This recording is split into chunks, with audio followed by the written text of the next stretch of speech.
Chapter 1. Oliver's Early Life. Oliver Twist was born in a workhouse, and when he arrived in this hard world, it was very doubtful whether he would live beyond the first 3 minutes. He lay on a hard little bed and struggled to start breathing. Oliver fought his first battle without much assistance from the two people present at his birth. One was an old woman, who was nearly always drunk, and the other was a busy local doctor, who was not paid enough to be very interested in Oliver's survival. After all, death was a common event in the workhouse, where only the poor and homeless lived. However, Oliver managed to draw his first breath, and then announced his arrival to the rest of the workhouse by crying loudly. His mother raised her pale young face from the pillow and whispered, "Let me see the child and die." The doctor turned away from the fire, where he had been warming his hands. "You must not talk about dying yet," he said to her kindly. He gave her the child to hold.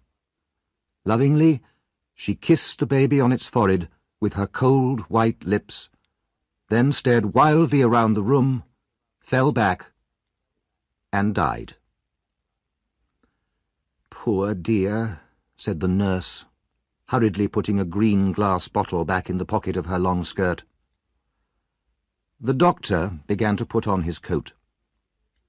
"The baby is weak and will probably have difficulties," he said.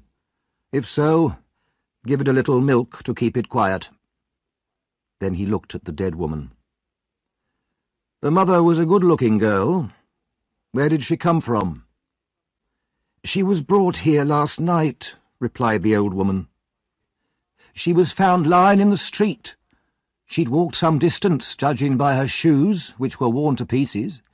Where she came from, where she was going to, or what her name was, nobody knows." The doctor lifted the girl's left hand. "The old story," he said sadly, shaking his head. "No wedding ring, I see. Ah, good night." And so Oliver was left with only the drunken nurse. Without clothes, under his first blanket, he could have been the child of a king or a beggar. But when the woman dressed him later in rough cotton clothes, yellow with age, he looked exactly what he was, an orphan in a workhouse, ready for a life of misery, hunger, and neglect. Oliver cried loudly. If he could have known that he was a workhouse orphan, perhaps he would have cried even more loudly.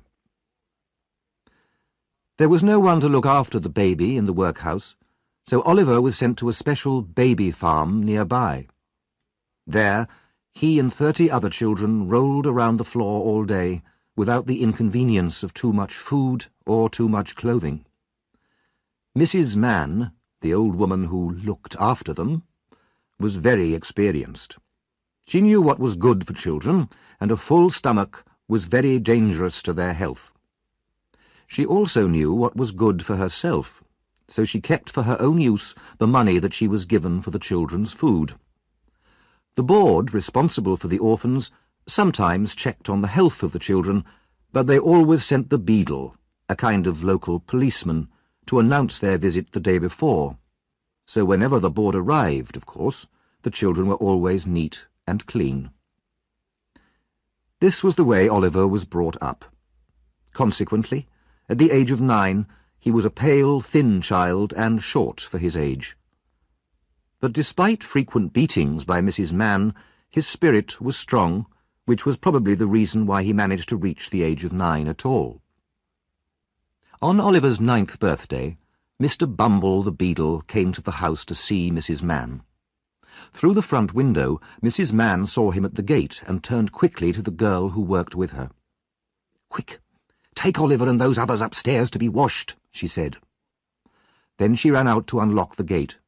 It was always kept locked to prevent official visitors walking in unexpectedly. "I have business to talk about," Mr. Bumble told Mrs. Mann as he entered the house. He was a big, fat man, often bad-tempered, and was full of self-importance. He did not like to be kept waiting at a locked gate. Mrs. Mann took his hat and coat, placed a chair for him, and expressed great concern for his comfort. "You've had a long walk, Mr. Bumble," she said, "and you must be thirsty." She took out a bottle from the cupboard. "No, thank you, Mrs. Mann, not a drop." He waved the bottle away. "Just a little drop, Mr. Bumble, with cold water," said Mrs. Mann persuasively. Mr. Bumble coughed. "What is it?" he asked, looking at the bottle with interest. "Gin. I keep it for the children's medicine drink." "You give the children gin, Mrs. Mann?" asked Mr. Bumble, watching as she mixed his drink. "Only with medicine, sir. I don't like to see them suffer." "You're a good woman, Mrs. Mann." Mr. Bumble drank half his glass immediately. "I'll tell the board about you. Now, the reason why I'm here. Oliver Twist is 9 years old today. We've never been able to discover anything about his parents." "Then how did he get his name?" "I gave it to him," said Mr. Bumble proudly. "We follow the alphabet. The last one was an S, Swabble. And then it was T, so this one is Twist. The next one will be Unwin. Anyway, Oliver Twist is now old enough to return to the workhouse. Bring him here, please." While Mrs. Mann went to get him, Mr. Bumble finished the rest of his gin. Oliver, his face and hands now almost clean, was led into the room. "Will you come along with me, Oliver?" asked Mr. Bumble in a loud voice. Oliver was very glad to be free of Mrs. Mann's violence, but he said nothing because she was angrily shaking her finger at him. However, as the gate closed behind Oliver, he burst into tears. He was leaving behind the other children, the only friends he had, and he realized at that moment how lonely he was in the world. Mr. Bumble walked on with long steps, with Oliver on his short little legs running beside him. The feeling of contentment produced by gin and water had now disappeared, and the beadle was in a bad mood once more. Back at the workhouse, Oliver was taken to see the board. He stood in front of 10 fat men who were sitting around a table. "What's your name, boy?" asked a particularly fat man with a very round red face. Oliver was frightened at the sight of so many people, and started to cry. "Why are you crying?" The beadle hit him on the back, and so naturally Oliver cried even more. "The boy's a fool," one member of the board announced. "You know you have no father or mother," said the first man, "and that you have been brought up with other orphans." "Yes, sir," replied Oliver, crying bitterly. "Why is the boy crying?" repeated the other man, puzzled. "You have come here to be educated," continued the fat man, "so you will start working here tomorrow at 6 o'clock. Oliver was led away to a large room where, on a rough, hard bed, he cried himself to sleep. The room in the workhouse where the boys were fed was a large stone hall, and at one end the master and 2 women served the food. This consisted of a bowl of thin soup 3 times a day, with a piece of bread on Sundays. The boys ate everything and were always hungry. The bowls never needed washing. The boys polished them with their spoons until they shone. After 3 months of this slow starvation, one of the boys told the others he was so hungry that one night he might eat the boy who slept next to him. He had a wild, hungry eye, and the other boys believed him. After a long discussion, they decided that one of them should ask for more food after supper that evening, and Oliver was chosen. The evening arrived, the soup was served, and the bowls were empty again in a few seconds. Oliver went up to the master with his bowl in his hand. He felt very frightened, but also desperate with hunger. "Please, sir, I want some more." The master was a fat, healthy man, but he turned very pale. He looked at the little boy in front of him with amazement. Nobody else spoke. "What?" he asked at last, in a faint voice. "Please, sir," replied Oliver, "I want some more." The master hit him with the serving spoon, then seized Oliver's arms and shouted for the beadle. The beadle came quickly, heard the dreadful news, and immediately ran to tell the board. "He asked for more?" Mr. Limpkins, the fattest board member, asked in horror. "Bumble, is this really true?" "That boy will be hanged," said the man who earlier had called Oliver a fool. "You see if I'm not right." Oliver was led away to be locked up, and a reward was offered to anybody who would take him away and use him for work. Chapter 2. Oliver's First Job. Oliver stayed a prisoner alone in the dark room for a week. He cried bitterly all day, and when the long night came, he spread his little hands over his eyes to shut out the darkness, and tried to sleep. He was given freezing water to wash with, and was beaten daily by Mr. Bumble in front of all the other boys in the hall, as a warning to them.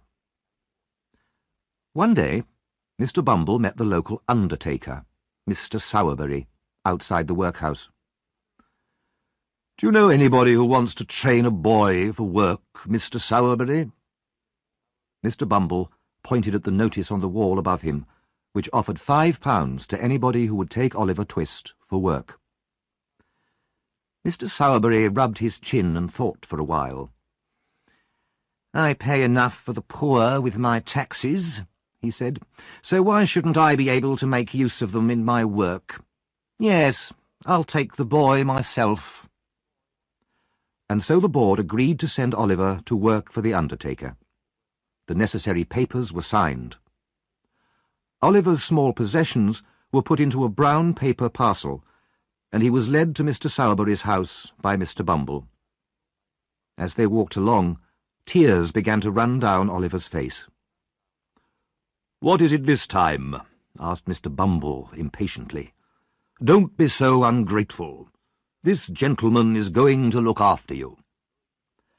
"It's just that I'm so lonely, sir," said the child.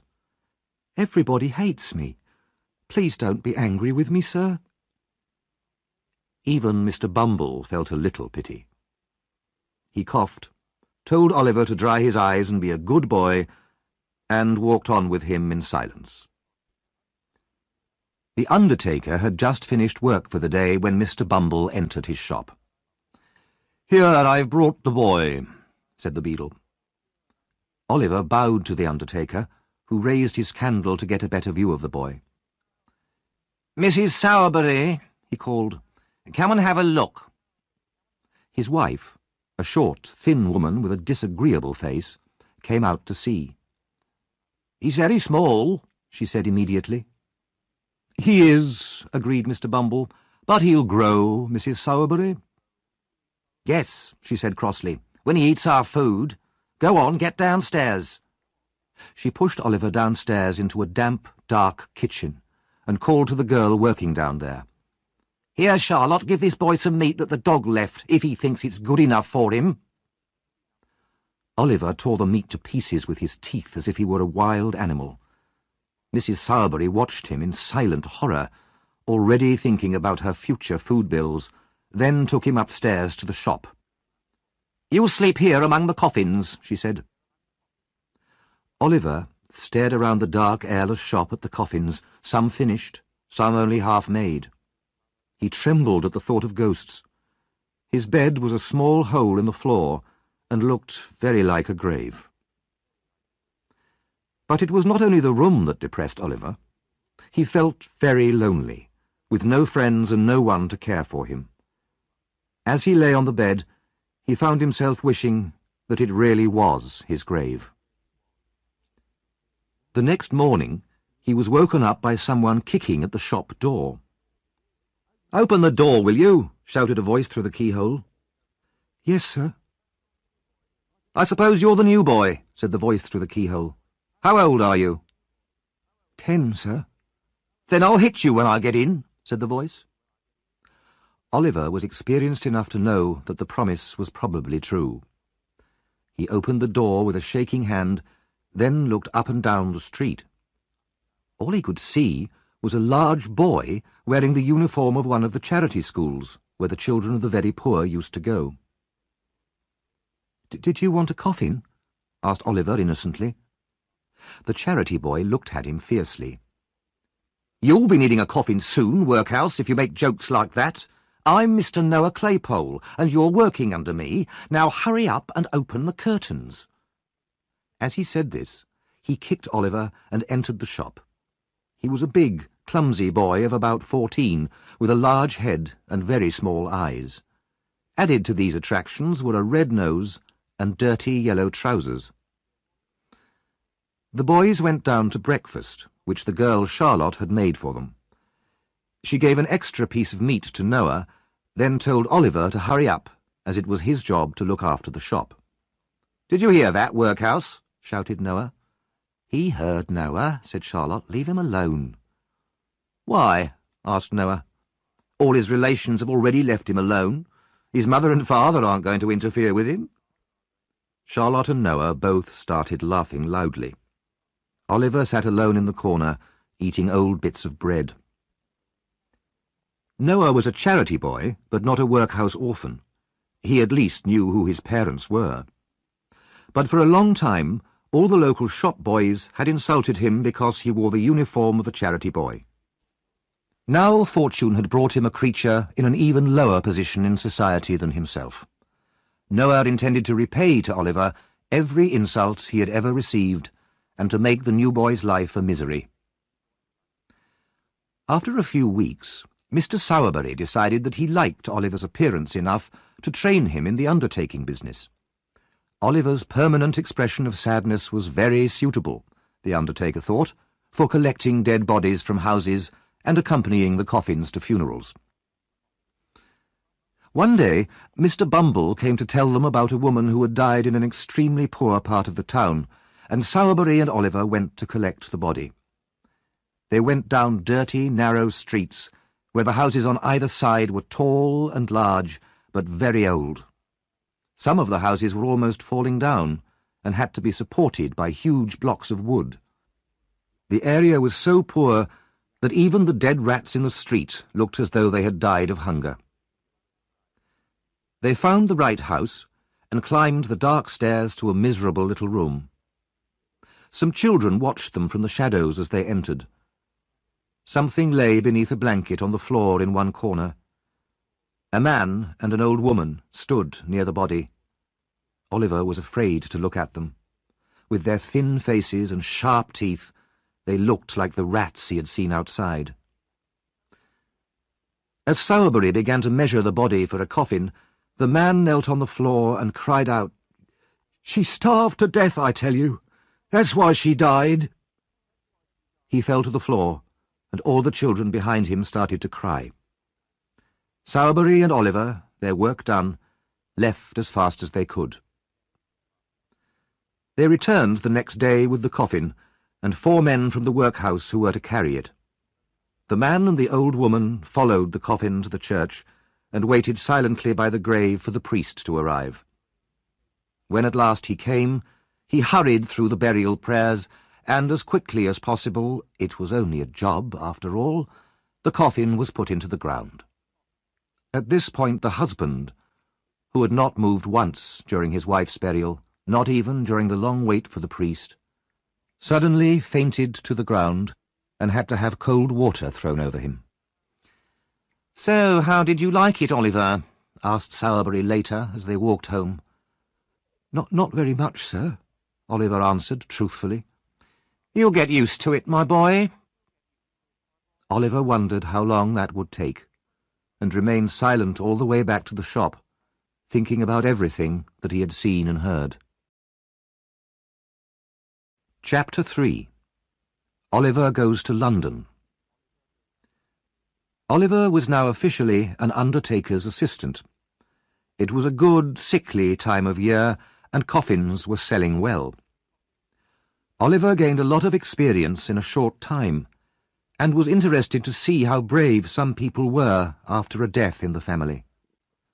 During funerals for some rich people, for example, he saw that the people who had cried the loudest in church usually recovered the fastest afterwards. He noticed how in other wealthy families the wife or the husband often seemed quite cheerful and calm despite the recent death, just as if nothing had happened. Oliver was very surprised to see all this, and greatly admired them for controlling their sadness so well. He was treated badly by most of the people around him. Noah was jealous because Oliver went out to burials while he was left back in the shop, so he treated him even worse than before. Charlotte treated him badly because Noah did, and Mrs. Sowerbury was his enemy because Mr. Sowerbury was supposed to be his friend. One day something happened which might seem unimportant, but which had a great effect on Oliver's future. Noah was in a particularly bad mood one dinner time, and so he tried to make Oliver cry by hitting him, pulling his hair, and calling him horrible names. This was all unsuccessful, so he tried personal insults. "Workhouse, how's your mother?" he asked. "She's dead," replied Oliver, his face going red with emotion. Noah hoped that Oliver was going to cry, so he continued, "What did she die of, Workhouse?" "Of a broken heart, I was told," and a tear rolled down Oliver's cheek. "Why are you crying, Workhouse?" Oliver remained silent, and Noah grew braver. "You know, I feel very sorry for you, Workhouse, but the truth is, your mother was a wicked woman." Oliver seemed suddenly to wake up. "What did you say?" "She was so bad it was lucky she died, or she would have ended up in prison or hung." His face bright red with anger, Oliver jumped up, seized Noah's throat, and shook the older boy so violently that his teeth nearly fell out. Then he hit him with all his strength and knocked him to the ground. "He'll murder me!" screamed Noah. "Charlotte, help! Oliver's gone mad!"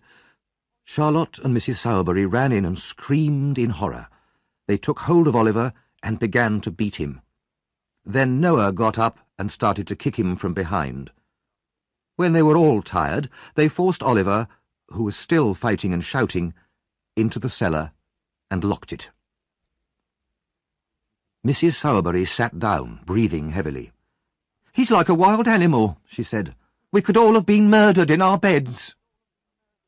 "I hope Mr. Sowerbury doesn't take any more of these dreadful creatures from the workhouse," said Charlotte. "Poor Noah was nearly killed." Mrs. Sowerbury looked at Noah sympathetically. Noah, who was twice Oliver's size, pretended to rub tears from his eyes. "What shall we do?" cried Mrs. Sowerbury. "He'll kick that door down in 10 minutes." They could hear Oliver banging and kicking at the cellar door. "Noah, run and get Mr. Bumble." So Noah ran through the streets as quickly as he could to fetch the beadle. When he reached the workhouse, he waited for a minute to make sure his face was suitably tearful and frightened. As soon as Mr. Bumble came out, Noah cried, Mr. Bumble, it's Oliver Twist, sir. He's become violent. He tried to murder me, sir, and Charlotte and Mrs. Sowerbury as well." Mr. Bumble was shocked and angry. "Did he? I'll come up there immediately and beat him with my stick." When he arrived at the shop, Oliver was still kicking wildly at the cellar door. "Let me out!" he shouted from the cellar when he heard Mr. Bumble's voice. "I'm not afraid of you." Mr. Bumble stopped for a moment, amazed and even rather frightened by this change in Oliver. Then he said to Mrs. Sowerbury, "It's the meat that's caused this, you know." "What?" "Meat, madam. You fed him too well here. Back in the workhouse this would never have happened." "I knew I was too generous to him," said Mrs. Sowerbury, raising her eyes to the ceiling. At that moment, Mr. Sowerbury returned, and hearing what had happened, according to the ladies, he beat Oliver so hard that even Mr. Bumble and Mrs. Sowerbury were satisfied. Mr. Sowerbury was not a cruel man, but he had no choice.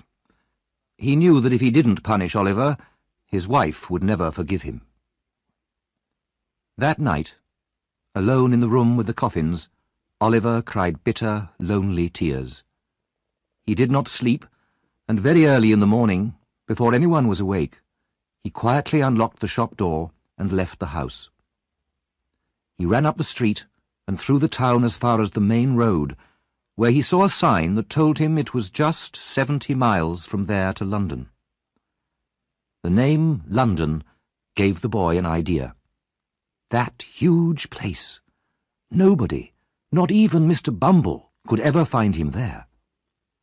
He had heard old men in the workhouse say it was a good place for brave boys, and that there was always work there for those that wanted it. It would be the best place for him. He jumped to his feet and walked forward again.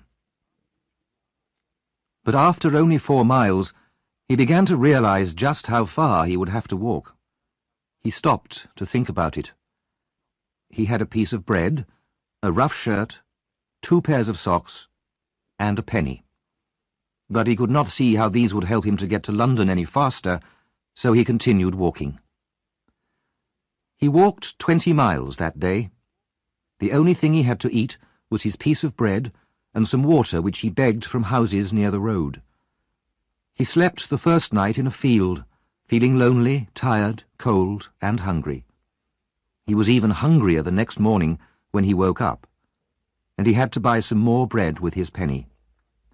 That day he walked only 12 miles. His legs were so weak that they shook beneath him. The next day he tried to beg for money, but large signs in some villages warned him that anyone caught begging would be sent to prison. Travellers on the road refused to give him money. They said he was a lazy young dog and didn't deserve anything.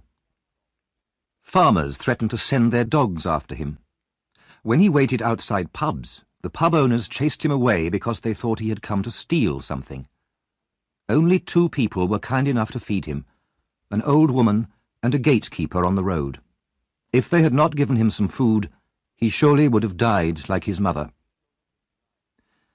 Early on the 7th morning of his journey, Oliver finally reached the little town of Barnet, just outside London. Exhausted, he sat down at the side of the road. His feet were bleeding, and he was covered in dust. He was too tired even to beg.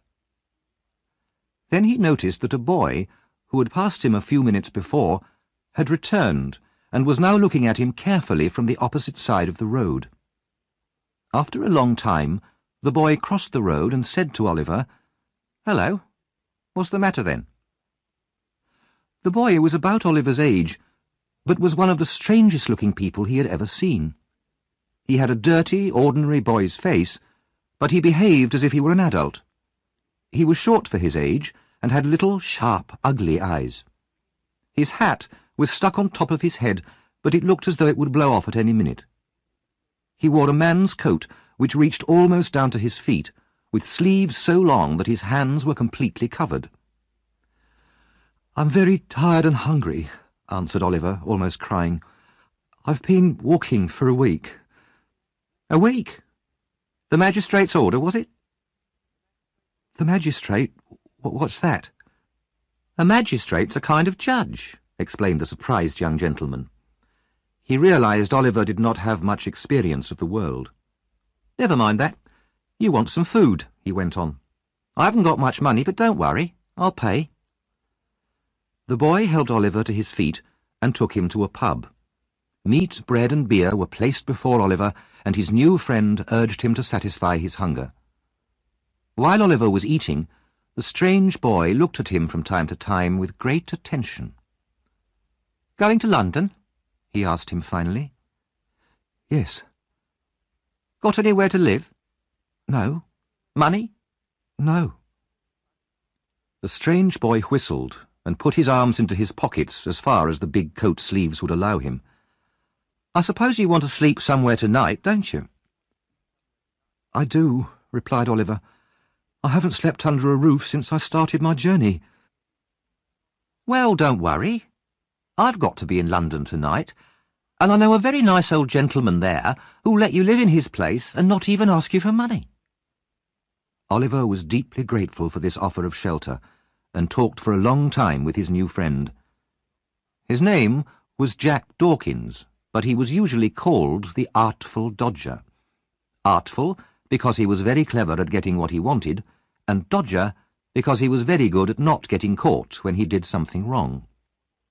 When he heard this, Oliver felt rather doubtful about having such a friend. However, he wanted first to meet the kind old gentleman in London who would help him. After that, he could decide whether to continue the friendship with the Artful Dodger. Chapter 4. Oliver in London.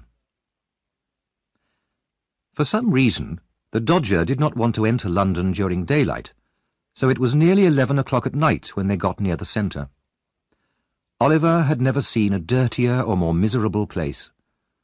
The streets in this district were narrow and muddy, and there were terrible smells everywhere. Children wandered around even at this time of night, in and out of the many shops, playing and screaming. The pubs were full of people fighting, and big, evil-looking men stood in doorways or at dark corners. Oliver almost wanted to run away, but just then the Dodger pushed open a door and pulled Oliver into a dark hall. "Who's there?" a voice cried out. "It's me," said the Dodger. The faint light of a candle appeared in the hall. "Who's the other one?" "A new friend." They went up some dark and broken stairs. Oliver could hardly see where he was going, but the Dodger seemed to know the way and helped Oliver up. They entered a room with walls that were black with age and dirt. In front of the fire was a table with a candle stuck into a bottle of beer, and an old man with a horribly ugly face and red hair stood next to the fire cooking. He was wearing a dirty old coat and seemed to divide his attention between his cooking and a number of silk handkerchiefs which were hanging near the fire. There were several rough beds in the room. 4 or 5 boys, about the same age as the Artful Dodger, sat round the table smoking and drinking like middle-aged men. They all looked up when the Dodger and Oliver entered. "This is him, Fagin," the Dodger said to the old man. "My friend, Oliver Twist." Fagin smiled and shook Oliver's hand. Then all the young gentlemen came up to him and shook both his hands very hard, especially the hand which held his few possessions. One of the boys was particularly kind. He even put his hands in Oliver's pockets so that Oliver would not have to empty them himself when he went to bed. The boys would probably have been even more helpful, but Fagin hit them on their heads and shoulders until they left Oliver alone. "We are very glad to see you, Oliver," said Fagin. "I see you're staring at the handkerchiefs, my dear. Aren't there a lot? We've just taken them all out to wash them, that's all." This seemed to be a joke, as the old gentleman and all his young friends gave loud shouts of laughter. Then supper began. Oliver ate his share of the food, and was then given a glass of gin and water. Fagin told him to drink it fast. Immediately afterwards, Oliver felt himself lifted onto one of the beds, and he sank into a deep sleep. When he woke, it was late morning. Fagin was the only other person in the room, and he was boiling coffee in a pan. When the coffee was done, he turned towards Oliver and looked closely at the boy. Oliver was only just awake, and his eyes were half closed, so he seemed to be still fast asleep. Fagin then locked the door, and from a hidden hole in the floor he took out a small box which he placed carefully on the table. His eyes shone as he opened it, and took out a gold watch covered in jewels. "Ah," he said to himself, "what fine men they were, loyal to the end. They never told the priest where the jewels were, nor about old Fagin, not even at the very end. And why should they? It was already too late. It wouldn't have stopped the rope going round their necks." Fagin took out at least 6 more watches, as well as rings and bracelets and many other valuable pieces of jewellery. He looked at them with pleasure, then replaced them. "What a good thing hanging is," he murmured. "Dead men can never talk or betray old friends." At that moment he looked up and saw Oliver watching him. He closed the lid of the box with a loud crash and picked up a bread knife from the table. "Why are you watching me? What have you seen? Tell me quick." "I couldn't sleep any longer, sir," said Oliver, terrified. "I'm very sorry." "You weren't awake an hour ago?" Fagin asked fiercely, still holding the knife. "I promise I wasn't, sir," replied Oliver. "Don't worry, my dear," Fagin said, putting down the knife and becoming once again the kind old gentleman. He laughed. "I only tried to frighten you, my dear. You're a brave boy, Oliver. And did you see any of the pretty things?" "Yes, sir." "Ah," said Fagin, turning rather pale. They're mine, Oliver. All I have in my old age." Oliver wondered why the old man lived in such an old, dirty place when he had so many watches, but then he thought that it must cost Fagin a lot of money to look after the Dodger and the other boys. So he said nothing and got up and washed. When he turned towards Fagin, the box had disappeared. Soon the Dodger entered with a cheerful young man named Charlie Bates. "Have you been at work this morning?" Fagin asked the Dodger. "Hard at work," answered the Dodger. Good boys, said Fagin. "What have you got?" "A couple of pocket-books and some handkerchiefs." "Good workers, aren't they, Oliver?" said the old man. "Very good," said Oliver. The others all started laughing, though Oliver saw nothing funny in his answer. Fagin inspected the handkerchiefs and told the two boys that they were extremely well made and that he was very pleased with their work. After breakfast they played a very strange game. The cheerful old man put a watch in his jacket pocket, with a guard chain round his neck and a notebook and a handkerchief in his trouser pocket. Then he went up and down the room, holding a walking stick, just like the old gentleman who walked in the streets. Sometimes he stopped at the fireplace, and sometimes at the door, pretending to stare with great interest into shop windows. He would then constantly look round, as if afraid of thieves, touching all his pockets in such a natural and funny way that Oliver laughed until the tears ran down his face. All the time, the two boys followed Fagin everywhere, and every time he turned round, they moved out of his sight so quickly that it was impossible to follow their movements. Finally, the Dodger bumped into him accidentally from behind, and at that moment both boys took from him very quickly his watch, guard chain, handkerchief, and notebook. If the old man felt a hand in any of his pockets, he cried out, and then the game began again. Later, the boys went out again to do some more work. When they had gone, Fagin turned to Oliver. "Take my advice, my dear," he said. "Make them your models, especially the Dodger. He'll be a great man himself, and will make you one too if you copy him. Is my handkerchief hanging out of my pocket, my dear?" "Yes, sir," said Oliver.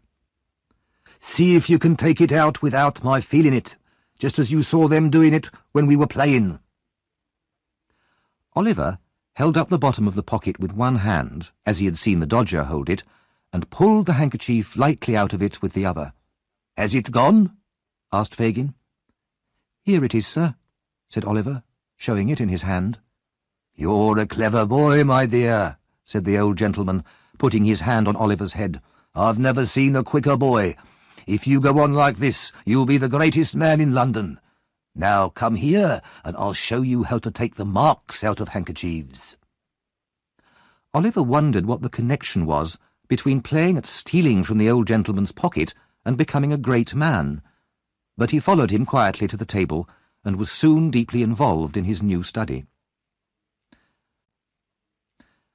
Oliver remained in Fagin's room for many days, picking the marks and names out of the handkerchiefs and sometimes playing the same game as before. One evening, two young ladies came to visit, and a very cheerful party followed. Oliver thought they were very nice, friendly girls. The Dodger and Charlie Bates went out to work every day, but sometimes came home with no handkerchiefs, and Fagin would get very angry. Once he even knocked them both down the stairs and sent them to bed with no dinner because they had returned with nothing. At last, the morning came when Oliver was allowed to go out to work with the two other boys. There had been no handkerchiefs for him to work on for several days, and there was not very much to eat for dinner. The three boys set out, but they walked so slowly that Oliver thought they were not going to work at all. Then suddenly the Dodger stopped and put his finger to his lips. "What's the matter?" demanded Oliver. "Be quiet," replied the Dodger. "Do you see that old man outside the bookshop? He's the one." Oliver looked from the Dodger to Charlie Bates with great surprise and confusion, but he had been told not to ask questions. The two boys walked quickly and secretly across the road towards the old gentleman. Oliver followed behind them, watching in silent amazement. The old gentleman looked quite rich. He wore gold glasses, white trousers, and had an expensive walking stick under his arm. He had picked up a book and was standing there, reading it with great concentration, just as if he were in his own armchair at home. Oliver, his eyes wide with horror and alarm, watched as the Dodger put his hand in the old gentleman's pocket, took out a handkerchief and handed it to Charlie Bates. Then the two of them ran round the corner as fast as they could. Suddenly, the whole mystery of the handkerchiefs and the watches and the jewels and Fagin became clear.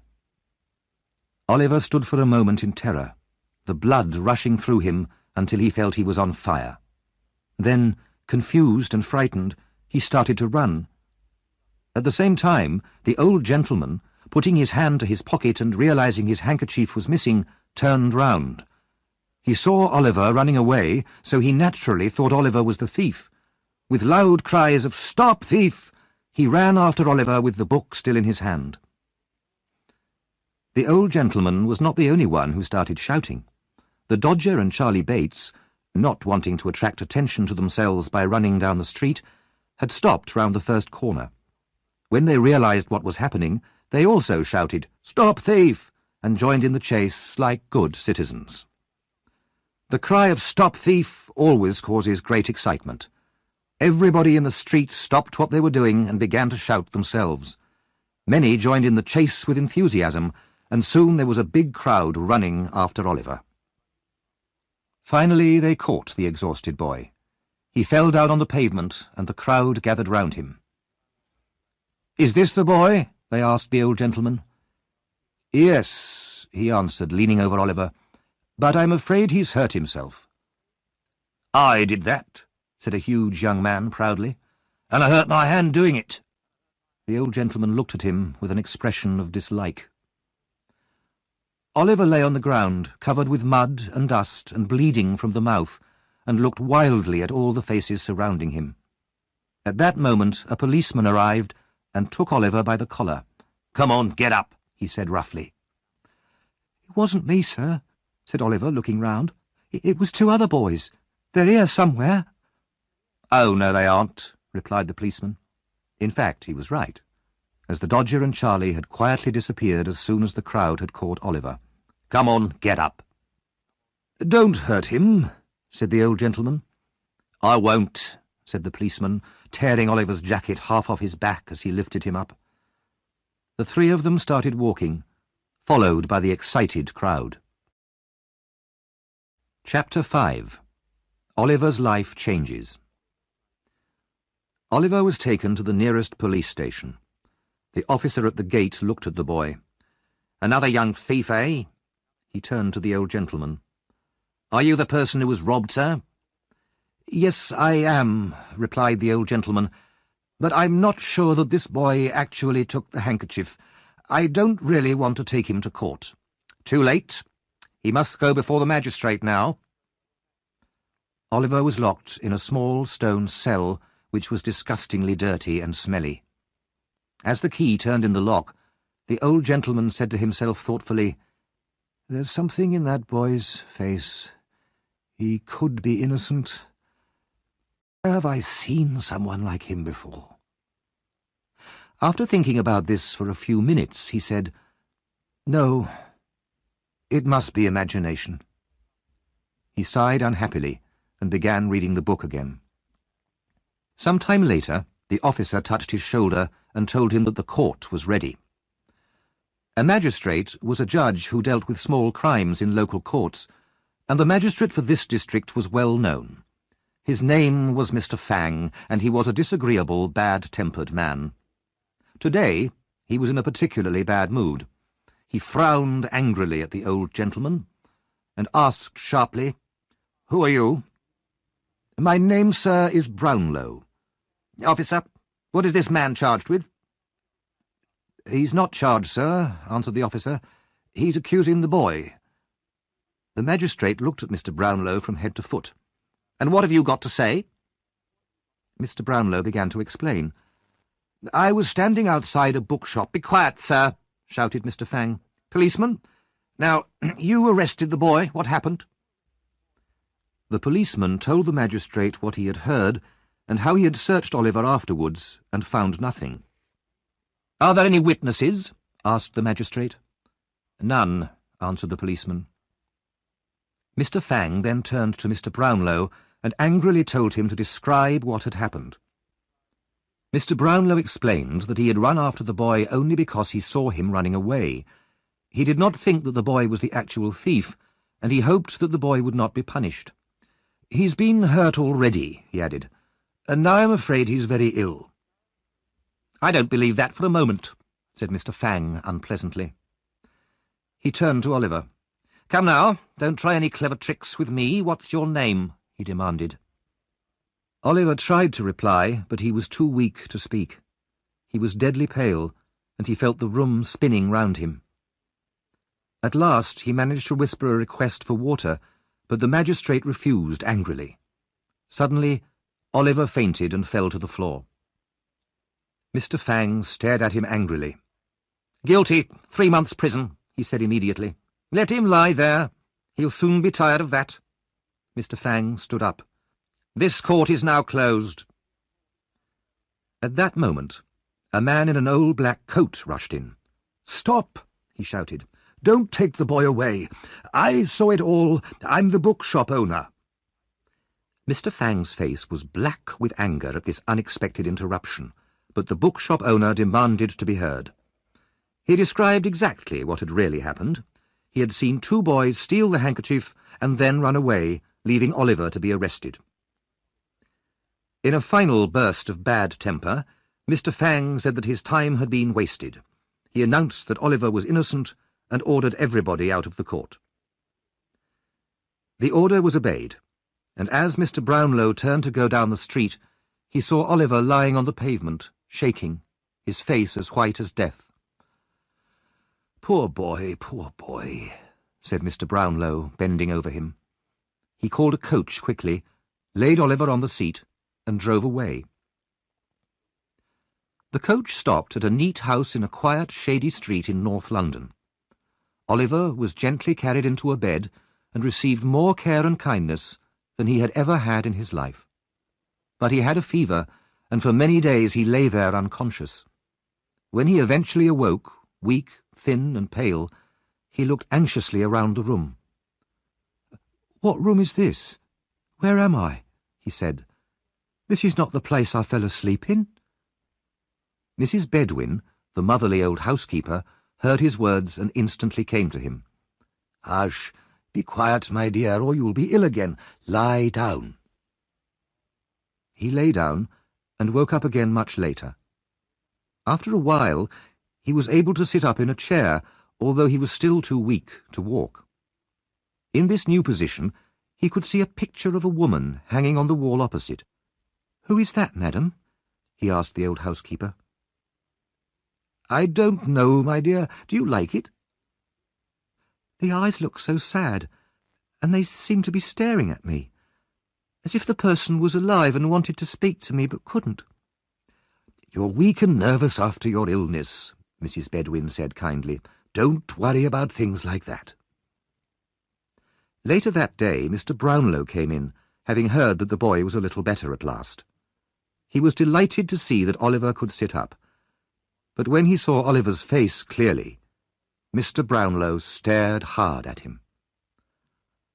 "I hope you're not angry with me, sir," said Oliver anxiously.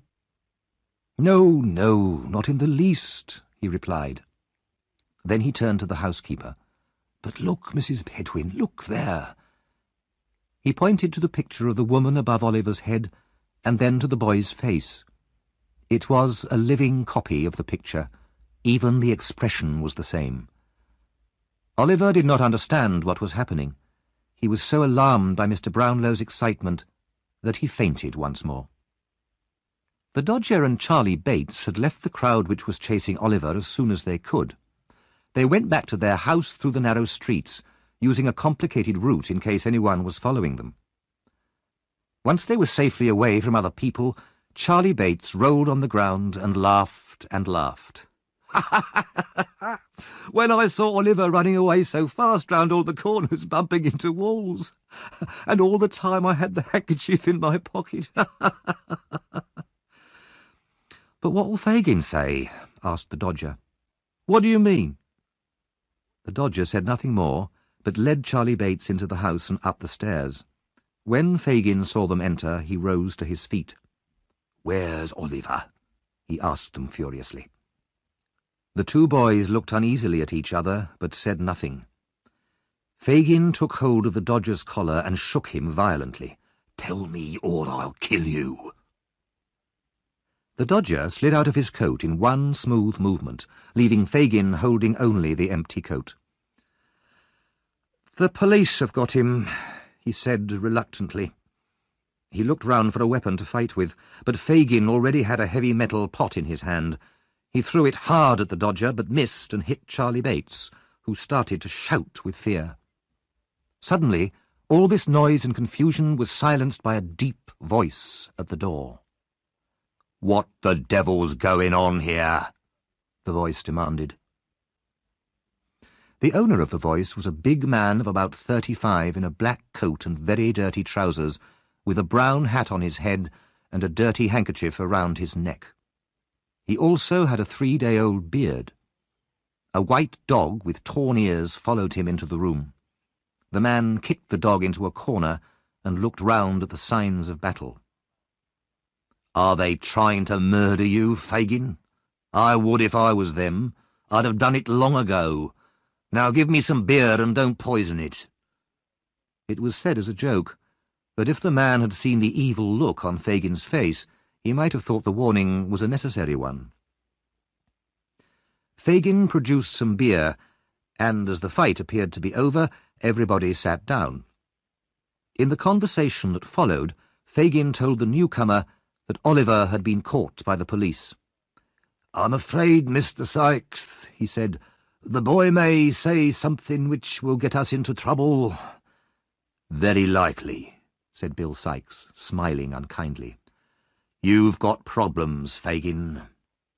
"And I'm afraid," added Fagin, ignoring Sykes's remark, "that if we're in trouble, then a lot of other people will be in trouble too, if you understand me, my dear."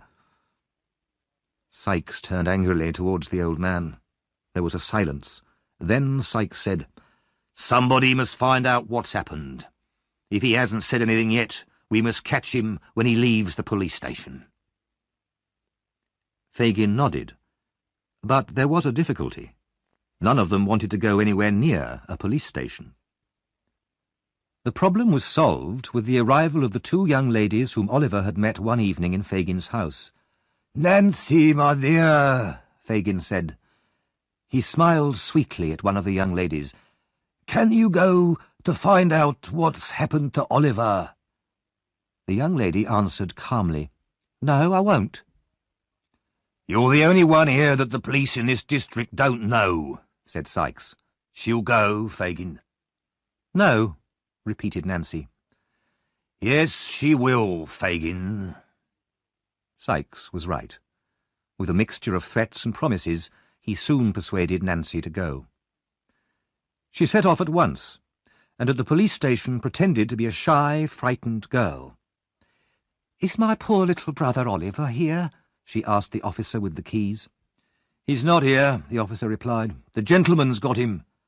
"The gentleman? Oh, no! What gentleman?" cried Nancy, very upset. The policeman explained that Oliver had become ill and the old gentleman had taken him to his house in the Pentonville district of North London.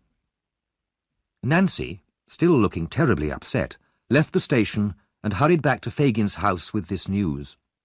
As soon as he heard it, Sykes called his white dog, put on his hat, and left without saying goodbye to anyone. "We must find him," Fagin said urgently to the rest of them. "No one can stay here. It's too dangerous now. All of you, walk around Pentonville and keep your ears open. Don't come back until you have some news of Oliver. If you can, kidnap him.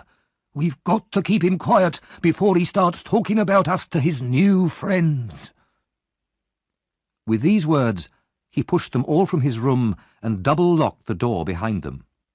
Then he took out his hidden box and very carefully hid all the watches and the jewellery beneath his clothes. Chapter 6. Oliver is found again. Oliver began to recover and slowly regain his strength. The picture that had caused Mr. Brownlow's excitement was taken down from the wall and was not mentioned again. Oliver was disappointed at the disappearance of the picture, since he liked the woman's face, but he had many other things to think about now. They were happy days while Oliver was getting better. He played cards with Mrs. Bedwin and listened to stories about her family. The days were all so quiet and relaxing after the hardships and poverty of his previous life. Mr. Brownlow bought him a new suit and new shoes, and Oliver's dirty old clothes were given away. One day, Mr. Brownlow asked him to come to his study for a little talk. Oliver went in and sat down. He looked at Mr. Brownlow's serious face in alarm. "Don't tell me you're going to send me away, sir, please," he exclaimed. "Let me stay here. I could help with the housework. Please, sir." "My dear child, don't be afraid," said Mr. Brownlow kindly. I won't desert you. I believe that you're a good boy, not a common thief. You told me you're an orphan. That seems to be the truth. But I want to hear now the whole story of your life, and how you came to be with the boys I saw you with that day." Oliver began his story, but was soon interrupted by the arrival of Mr. Grimwig, an old friend of Mr. Brownlow's. Mr. Grimwig was a fierce old gentleman, and very fond of arguments. He clearly knew all about Oliver, and inspected him closely. "So this is the boy, is it?" he said at last. Oliver bowed politely, and was introduced by Mr. Brownlow. Tea was then brought in, and during the meal Mr. Grimwig stared so hard at Oliver that the boy felt rather confused. Eventually, Mr. Grimwig whispered to Mr. Brownlow. Chapter 7. The Robbery. A few days later, a visitor arrived in London from Oliver's hometown. He was a large, fat man, and very proud of his hat, which showed the world that he was a most important official. It was, in fact, Mr. Bumble the Beadle, Oliver's old enemy. Mr. Bumble had completed his business in the city and had just finished a most satisfactory meal in a pub. He pulled up his chair to the fire to enjoy his hot gin and water in comfort and opened the newspaper. The first thing he saw was this notice. "A reward of £5 is offered for any information leading to the discovery of a young boy, Oliver Twist, who was kidnapped from his home in Pentonville last Thursday evening. I am also very interested in any information about his past." There was then a full description of Oliver's clothes and appearance, and Mr. Brownlow's full address. Mr. Bumble rubbed his eyes, read the notice again, and was at the address in less than 10 minutes. He was shown into Mr. Brownlow's study, where the old gentleman and his friend Mr. Grimwig were sitting. "Do you know where the poor boy is now?" Mr. Brownlow asked, when the beadle had explained the reason for his visit. Mr. Bumble shook his head. "Do you know anything good about him?" asked Mr. Grimwig, looking closely at Mr. Bumble's face. Mr. Bumble shook his head again, very seriously. and turned down the corners of his mouth. "Then tell us everything you know about him," said Mr. Brownlow impatiently. Mr. Bumble put down his hat, unbuttoned his coat, folded his arms, and sat back in his chair.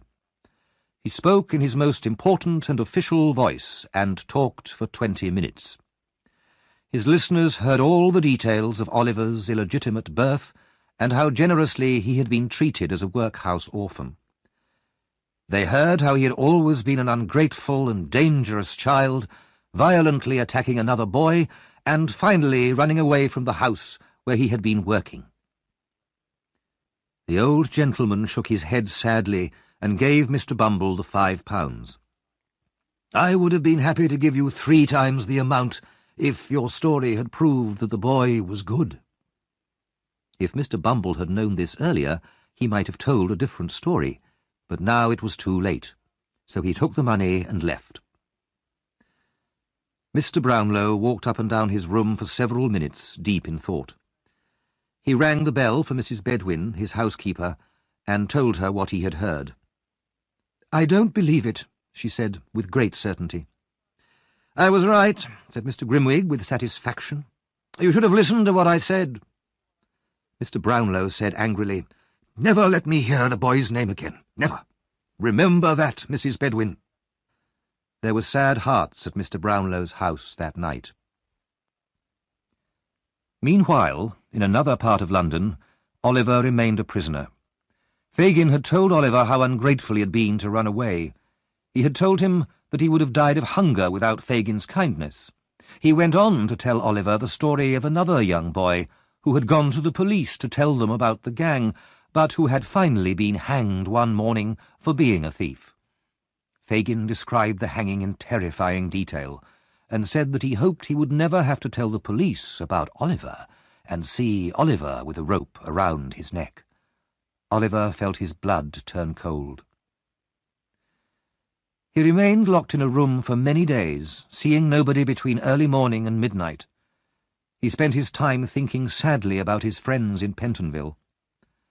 After a week, he was free to wander round the house during the day. It was a dirty place, full of rats and insects, but no other living thing. All the windows were closed and covered with wood and metal bars that kept out the light. One afternoon, the Dodger and Charlie Bates were at home, and they started telling Oliver about their lives as thieves. "Why don't you become one?" Charlie asked him. "We all are here. Both of us, and Fagin, Sykes, Nancy, all of us." "I don't want to be," replied Oliver. "I wish they'd let me go." "But it's a good life," the Dodger said, taking some coins from his pocket and throwing them up in the air. "What does it matter where the money comes from?" he said, laughing. "If you don't steal it, someone else will. You can be sure of that." Fagin entered at this point with 2 young men and joined in the conversation. One of the young men had just come out of prison, and there were many cheerful jokes about his very short haircut. Everybody sat around the fire, talking and laughing for hours. Fagin told Oliver how good the Dodger was at his job, and what a friendly boy Charlie was. It was, without doubt, an interesting evening for Oliver, after so many days locked up alone. After that evening he was rarely on his own again. He spent a lot of time with the Dodger and Charlie, and often played the handkerchief game with them. At other times, Fagin would tell them all about robberies he had committed in his younger days, telling the stories so well and putting in so many funny details that Oliver could not stop laughing, even though he knew it was wrong. Fagin knew what he was doing. He had made sure that Oliver was so lonely and miserable that he would be desperate for any friends, however criminal. Slowly and deliberately, Fagin was trying to poison the young boy's mind. One damp, cold, windy night a few weeks later, Fagin put on his heavy coat and, with the collar pulled up high to hide his face, left his home. He walked fast through the streets, never losing his way even in the darkest places. Finally, he reached an evil, narrow street lit only by a single lamp. He knocked on a door, said something quietly to the person who opened it, then walked upstairs. Bill Sykes was sitting by his fire with his dog when Fagin entered. The room was a small, dark place with almost no furniture. Nancy was there too, and Fagin glanced at her uneasily. He had not seen her since she had attacked him to stop him hitting Oliver. However, she seemed to have forgotten all about it because she told him to pull up a chair and warm himself by the fire. "I'm ready for business," Bill Sykes said, looking at Fagin suspiciously. "Say what you have to say, Fagin." "It's about the robbery at Chertsey, Bill," answered Fagin. "Some lovely silver in that house down there." I know, Sykes said. "I was down there 2 nights ago to have a look at the house. But it's locked like a prison at night, all except one part." "Where's that?" asked Fagin, bending his head forwards, his eyes staring excitedly at Sykes. "Do you think I'm stupid? I'm not telling you. Anyway, what we need is a boy." "So there's a small place where only a boy can enter the house?" asked Fagin. "Maybe, but we need a boy." There was silence for a time, while Fagin thought. Then he made a sign to Sykes to tell Nancy to leave the room. "Don't worry," Sykes said. "You can trust her. She won't talk. Isn't that right?" "Of course it's right," answered the young woman, taking a large drink from the bottle on the table and laughing. "Anyway, Fagin, I know your idea is for Oliver to do the job." "You're a clever girl," said Fagin, smiling evilly. "That's exactly what I had in mind. Listen, Bill. The boy's been training for a few weeks, and it's time he did some work. He's the smallest one, anyway." "Is he safe?" asked Sykes. "Because if he tries any tricks on me, I'll kill him." "He'll be ours for life if he feels he's one of us, and this job will make him feel like that," said Fagin eagerly. "The boy looks so innocent, he's perfect. And we've got to include him in some crime as soon as we can. Otherwise, if he escapes now, he can tell the police about us and stay free himself." So it was decided that Oliver would help Sykes with the robbery in 2 days' time. The plan was discussed in great detail and all the arrangements made. By then, Sykes was very drunk, and Fagin got up to leave. As he put on his coat, he stared hard at Nancy, frowning a little. No, he was sure he could trust her. She was loyal. The next night, Oliver was alone in Fagin's house when Nancy entered. She was so nervous and white-faced that Oliver asked her if she was ill. "God forgive me," she said, beating her hands together. "I never thought I would do this." "Has anything happened?" asked the boy. "What is it?" She sat with her back to him and hid her face with her hands. After a while she said, "I don't know why I feel so strange sometimes. Come on, Oliver, are you ready? You have to come with me to Bill's house." "Why?" "Oh, nothing important." Oliver did not believe her, but he thought that at last this might be an opportunity to escape, so he said rather too quickly, "I'm ready." Nancy guessed what he was thinking. "Oliver," she said, "this is not the time to escape. I've saved you once and I will again, but if anything happens tonight, it might mean my death." She said this so seriously that Oliver decided it must be true. He was quiet while they walked quickly through the streets to Sykes' house. Inside his room, Sykes sat Oliver down on a chair. "Did he come quietly?" he asked Nancy. "Quiet as a mouse." "Glad to hear it," said Sykes. "Now listen to me, boy." He put a gun against Oliver's head. "If you say one word when you're outside with me, I'll shoot you. Understand?" Oliver nodded, trying hard not to tremble. Sykes and Oliver started out at 5 o'clock in the morning, while it was still dark. They crossed from one side of London to the other. At first the streets were empty. Then shops began to open and people started going to work. Gradually the noise and traffic increased, and as they passed through the meat market at Smithfield, Oliver was amazed by the sight and smells of so many animals and by the huge crowds of people, all pushing and swearing and shouting. But Bill Sikes marched on without stopping. Later in the day, they were given a lift in a horse and cart from West London out into the country. Night fell, and after walking a few more miles down country roads, they finally arrived at an old house standing alone by a river. It was dark and seemed to be empty. They went inside without knocking. Inside were two other men, who at Sikes' command produced food and drink for him and the boy.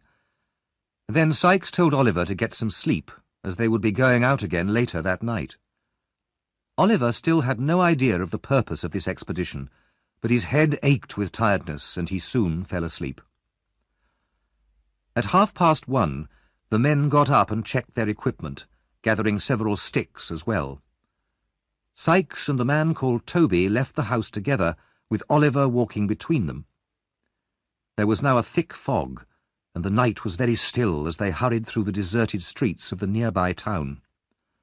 Out in the country again, they walked down several small roads, until finally they stopped at a house surrounded by a high wall. As quick as lightning, Toby climbed up and pulled Oliver after him. Inside the garden, they crept towards the house, and now, for the first time, Oliver realized in horror that the purpose of the expedition was robbery, and maybe even murder. Bill Sikes broke open a small window at the back of the house, then shone his light into Oliver's face. "Now listen. I'm going to put you through here. Go straight through into the hall and onto the front door and let us in. And if you don't, you can be sure I'll shoot you." Oliver, stupid with terror, was lifted through the window into the house. Desperately, he decided to try to run upstairs and warn the family. He began to creep forwards. Suddenly, there was a loud noise from the hall. "Come back!" shouted Sikes. "Back! Back!" Oliver stood still, frozen with fear. A light appeared, then two men on the stairs, then a sudden bright flash and a loud bang. Oliver staggered back. Sikes seized the boy's collar through the window and pulled him back out into the garden. "They've hit him!" shouted Sikes. "He's bleeding!" A bell rang loudly, above the noise of more gunshots and the shouts of men. Oliver felt himself being carried across rough ground, and then he saw and heard no more. Chapter 8. After the Robbery. The night was bitterly cold. A sharp wind whipped the fallen snow up into the air and blew it into every hole and corner. It was a night for the homeless to lie down and die, and for luckier people to sit close to their fires and thank God they were at home. In the workhouse where Oliver was born, Mrs. Corney, the widow in charge, was making tea by her fire. When she heard a knock at her door, she frowned and called out sharply, "Come in." The frown, however, was quickly changed to a sweet smile when she saw Mr. Bumble enter. "Hard weather, Mr. Bumble," said the widow. "Yes, indeed, ma'am," replied the beadle. "We've had to give out to the poor people in this town great quantities of bread and cheese today, and they're still complaining. Why, one man even came back and demanded some free firewood. What does he want that for? People are never satisfied. Give them one thing today, and tomorrow they'll ask for something else." Mrs. Corney agreed that it was very shocking. They discussed some workhouse business together, and then Mr. Bumble looked hopefully at the teapot. Mrs. Corney offered him some tea. Instantly, Mr. Bumble sat down by the fire and gave the widow such a warm smile that her face turned a delicate pink. She passed Mr. Bumble the teacup, and as he took it, he managed to give her hand a little stroke. "You're a kind-hearted woman, Mrs. Corney," said the beadle. "Oh, Mr. Bumble," said the widow, smiling shyly. For a while there was a friendly silence between them. Then Mr. Bumble moved his chair closer to the widow's. Mrs. Corney, of course, did not notice this, but when the beadle's arm began to slide around her waist, she felt she must make a small protest. Encouraged by this response, Mr. Bumble immediately gave her a kiss, but at this interesting moment there was a sudden knock at the door. Mr. Bumble jumped to his feet and went to the other end of the room. "Please, Mrs. Corney," said a voice outside. "Old Sally's going fast." "Well, what can I do to help her?" asked Mrs. Corney angrily. "Nothing, ma'am," replied the old woman outside, "but she says she has something to tell you, which you must hear. She won't die quietly till you come." Complaining loudly, Mrs. Corney asked Mr. Bumble to wait until she came back. Then she followed the old woman up the stairs. Old Sally lay in bed in a freezing cold room. The fire was so small and mean that it gave no warmth at all. Mrs. Corney bent over the bed, and the dying woman opened her eyes. "Come closer," she murmured. "Let me whisper in your ear." She held on to Mrs. Corney's arm and pulled her down towards her. "In this same room, I once helped a pretty young woman who came in with cut and bleeding feet, who gave birth to a boy and then died." "Well?" asked Mrs. Corney impatiently. "I robbed her. She was hardly dead before I stole it." "Stole what?" "It. The only thing she had. It was gold. It could have saved her life." "Gold? Who was this mother? Tell me." "She told me to look after it when she died." The old woman's mind was getting confused. "She trusted me, poor girl, and I stole it." "Quick, tell me, or it may be too late," said Mrs. Corney greedily. "What was it, and what was the boy's name?" The old woman could hardly speak. "Oliver. The gold I stole was—" Yes, what?" The old woman fell back onto the bed, dead. Mrs. Corney hurried back to her room, where Mr. Bumble was still admiring her furniture and counting her silver teaspoons. They sat down again by the fire, and soon Mr. Bumble's arm returned to its previous position round Mrs. Corney's waist. It was not long before he asked her to marry him, and the widow happily accepted him. While they drank to celebrate the arrangement, Mrs. Corney told Mr. Bumble about old Sally's death and the unknown gold object which she had stolen from the dead body of the young woman. After many expressions of undying love, Mr. Bumble finally left the room and returned home, with bright visions of his future. While these events were happening in the workhouse, the Artful Dodger and Charlie Bates were playing cards in Fagin's house. The Dodger, as usual, was winning easily. Somehow he always seemed to know exactly what cards the other players had in their hands. Suddenly there was a faint ring on the bell downstairs, and Toby came in, the man who had gone with Bill Sikes and Oliver to rob the house in Chertsey. Fagin jumped to his feet. "Where are they?"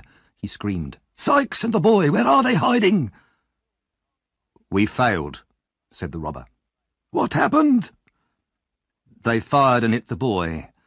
We ran away with Oliver between us, and they chased us with dogs." "And the boy? What about the boy?" gasped Fagin. "His head was hanging down and he was cold. We needed to go faster, so we left him in a field, alive or dead. That's all I know about him." Fagin did not wait to hear any more. He gave an angry scream, ran out of the house, and hurried through the streets until he reached Bill Sikes' house. As he climbed the stairs, he thought, "Well, Nancy, if there's anything going on here, I'll find out about it, however clever you are." Nancy was alone upstairs in her room, her head on the table. "She's been drinking again," thought Fagin. As he closed the door, she woke up. He told her what had happened during the robbery. She said nothing, and her head returned to the table. "And where do you think the boy is now, my dear?" Fagin asked her, trying hard to see her face. "Poor little child, left alone like that." Nancy looked up. "I hope the child's dead. Then he'd be happier than any of us." "What?" said Fagin in amazement. It's better like that. The sight of the boy turns me against myself and all of you. You're drunk. Fagin suddenly lost his temper. The boy's worth a fortune to me, and now a drunken gang has lost him. And if Sykes doesn't return that boy to me, dead or alive, I'll tell the police about him, and I'll get Sykes hanged. Just remember that. When Fagin left her, Nancy was already back in a drunken sleep, her head lying on the table once more.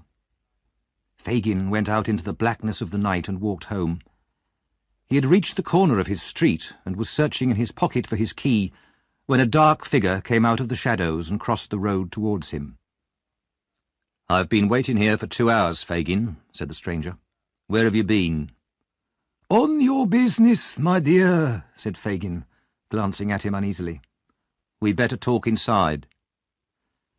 The door closed behind them, and they crept quietly up to the top floor in order not to wake the sleeping boys downstairs. They sat in a dark room, the only light coming from a candle burning in the passage outside. The stranger's name was Monks, and he was in an evil mood. He listened to Fagin for a while, frowning heavily. "It was badly planned," he said angrily. "Couldn't you have made the boy into an ordinary thief and then got him arrested and sent out of the country for the rest of his life?" But he isn't like the other boys here, Fagin said. I had nothing to frighten him with. Anyway, I've already helped you. After he was caught by the police stealing from the bookshop, I got Nancy to get him back, and then she felt sorry for him. "Killer," Monks said impatiently. We can't afford to do that kind of thing, said Fagin. But I can turn the boy into an ordinary thief now, and then Nancy will harden her heart against him. I know how women are. But if he's already dead... "That's not my fault," said Monks quickly. "I always said to you, do anything you want to him, but don't kill him. I wouldn't have been able to forget it if you had." Suddenly he jumped to his feet, staring at the wall opposite the door. "What's that?" he whispered, terrified. What? Where? Cried Fagin. "The shadow. I saw the shadow of a woman pass along that wall." White-faced, they both ran from the room into the passage. The candle threw long shadows down the stairs, but there was no one there. They listened. Only silence filled the house. It was your imagination, said Fagin softly. I swear I saw it, replied Monks. They searched all the upstairs rooms. They were empty and as quiet as death. Monks grew calmer and eventually left the house at 1 o'clock in the morning. The chase down at Chertsey the previous night had not lasted long. There was a lot of noise of men shouting and dogs barking as the servants from the house pursued the robbers across the fields. But Sykes and Toby wasted no time. They dropped Oliver's unconscious body in a field and disappeared into the fog and the darkness in different directions. The three pursuers lost enthusiasm for the chase and agreed among themselves that it was much too dangerous to continue. They returned to the house, keeping close together and trying to look brave. Morning came, but Oliver still lay in the field as if dead. It began to rain heavily, and after a while Oliver opened his eyes. His left arm was covered in blood and hurting badly. He felt so weak he could hardly stand, but he knew that if he stayed where he was, he would die. Gasping with pain, he forced himself to his feet and with slow, shaky steps began to walk. He had no idea where he was going and moved forward mechanically as though in a dream. After a while his feet found a road, and he looked round and saw a house in the distance. He decided he would rather die near human beings than in a cold field, so he turned his steps towards the house. As he came nearer, he realized that the house was familiar, and he felt faint with terror. But where else could he go? With a last effort, he crawled up the path and knocked on the door, then fell exhausted on the step. It was now mid-morning. Inside the house the men servants were still describing the night's adventures to the cook and the servant girl, who gasped with appreciative horror at every exciting moment. They were all enjoying themselves very much when there came a knock at the door. Pale with fright, they all stared at each other. Nobody was keen to answer the knock, so eventually they all went, including the dogs. Very cautiously they opened the door and saw nothing more alarming than poor Oliver curled up in a sad little heap on the step. Then one of the men gave a shout, seized the boy by a leg and pulled him into the hall. "Here he is," he cried excitedly. "Here's the thief. I shot him last night." A young lady appeared at the top of the stairs. "What's going on here? Quiet, please. Is this poor boy very hurt?" "Very," said the servant, proudly. "Then one of you go to town as fast as you can and fetch a policeman and Dr. Losberne. The rest of you help to carry the boy upstairs and put him to bed. Treat him kindly, I beg you." Chapter 9. Oliver starts another life. In a comfortable, pleasant sitting room, the two ladies of the house waited anxiously for the doctor and the police to arrive. The owner of the house, Mrs. Maylie, was an older woman, but her niece, Rose, was a girl of 17 whose quiet beauty and gentle charm won all hearts. As soon as the doctor arrived, he ran breathlessly into the house and burst into the room without knocking. He was clearly a good friend of the ladies. "I never heard of such a dreadful thing. You should both be dead of fright," he said to Mrs. Maylie. "In the silence of the night, too. Are you both all right? Why didn't you send for me at once?" "We are quite all right," said Rose, smiling. "But there's an injured boy upstairs whom Aunt wants you to see." Dr. Losberne went up to examine Oliver, and was there for some time. He came down looking rather puzzled, and asked the two ladies to see the boy with him. "I can promise you there's nothing very frightening about him," he said.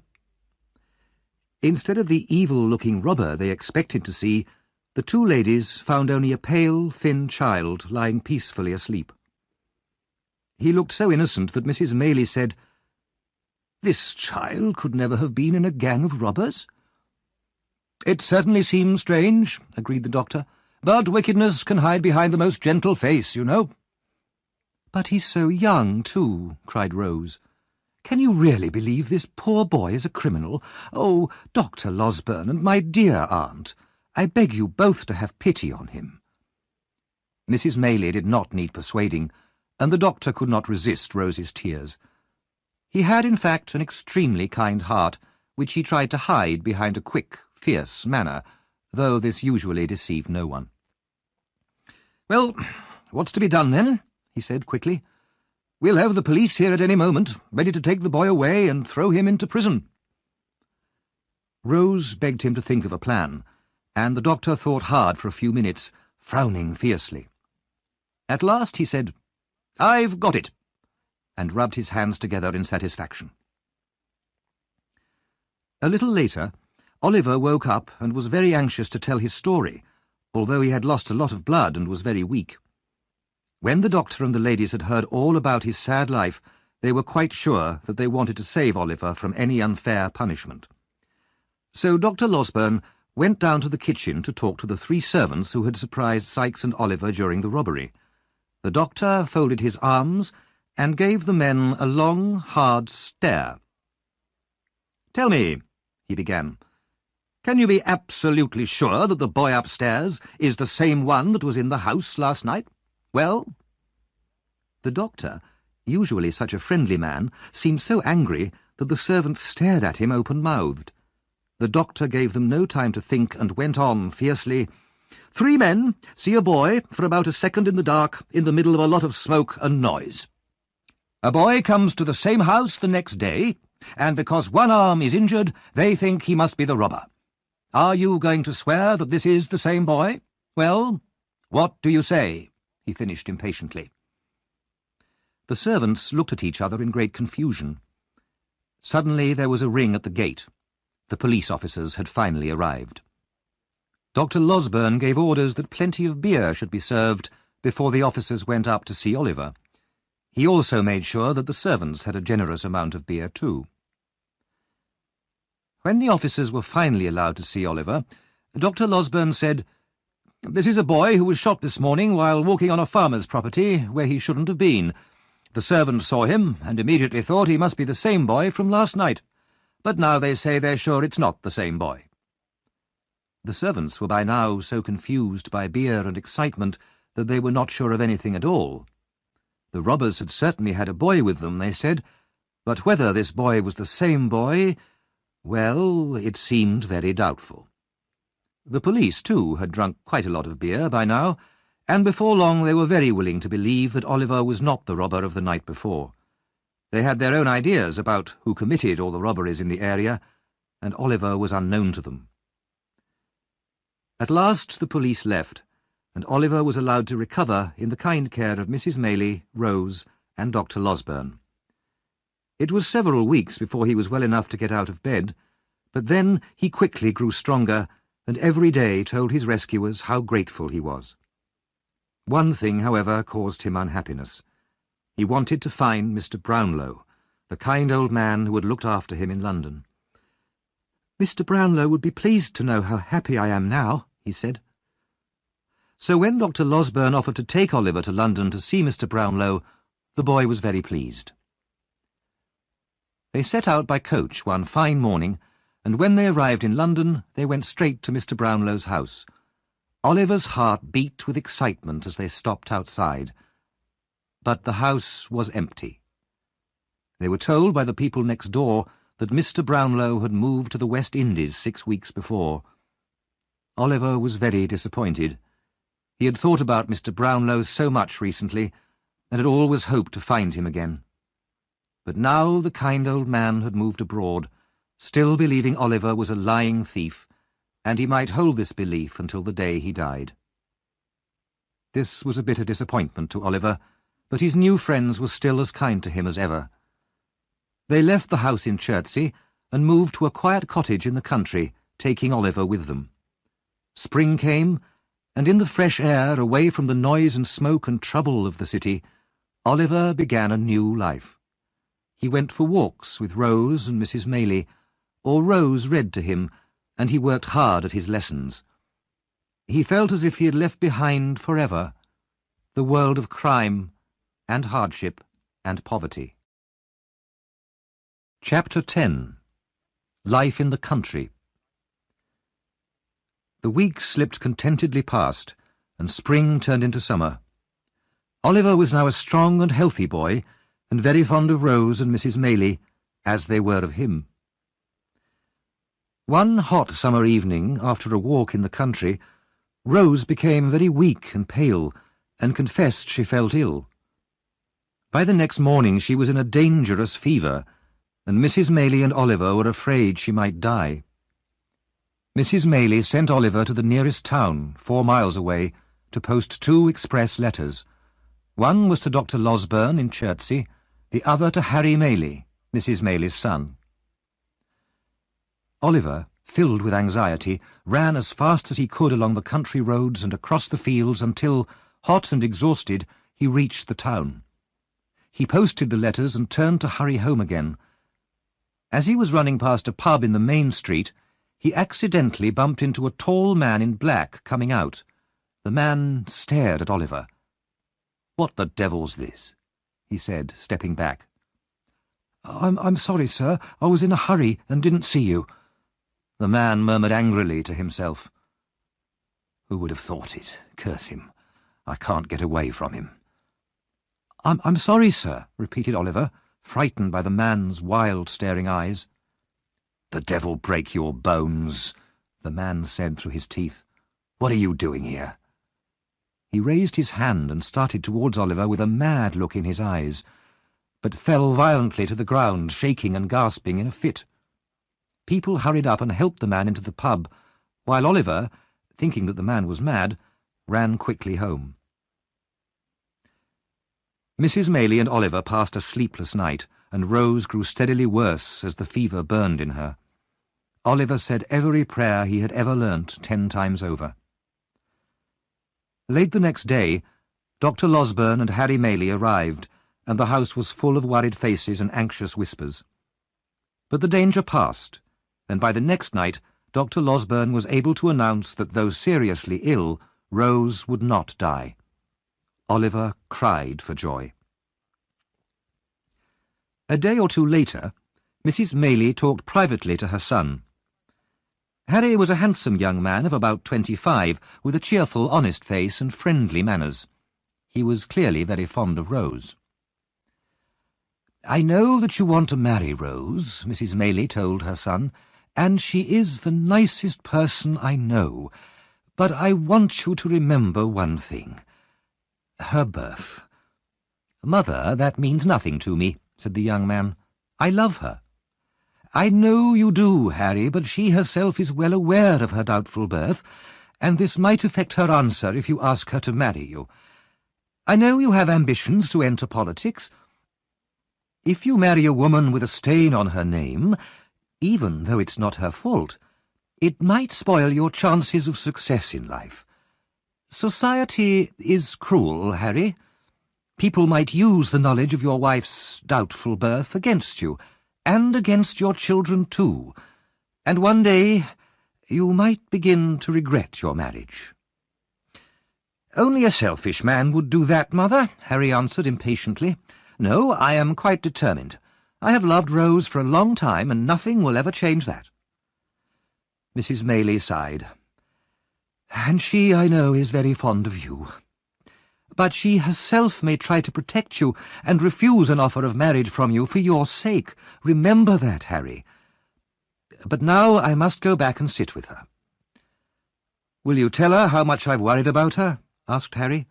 "And how anxious I am to see her again?" "Of course I will," replied Mrs. Maylie. Some days after this conversation, Oliver was sitting in the room where he studied in the evenings. It was a warm night, and he'd been studying hard for some hours. He fell asleep at his desk and started dreaming. He dreamt that he was in Fagin's house again, and could see the old man sitting in his corner whispering to another man. "Yes, my dear," he heard Fagin say. "You are right. That's him." In Oliver's dream the other man answered, "Of course it is. I told you I'd seen him. I'd recognize him anywhere. If I walked across his unmarked grave, I'd know it was him buried under the ground." He said this with such hatred that Oliver woke up from fear.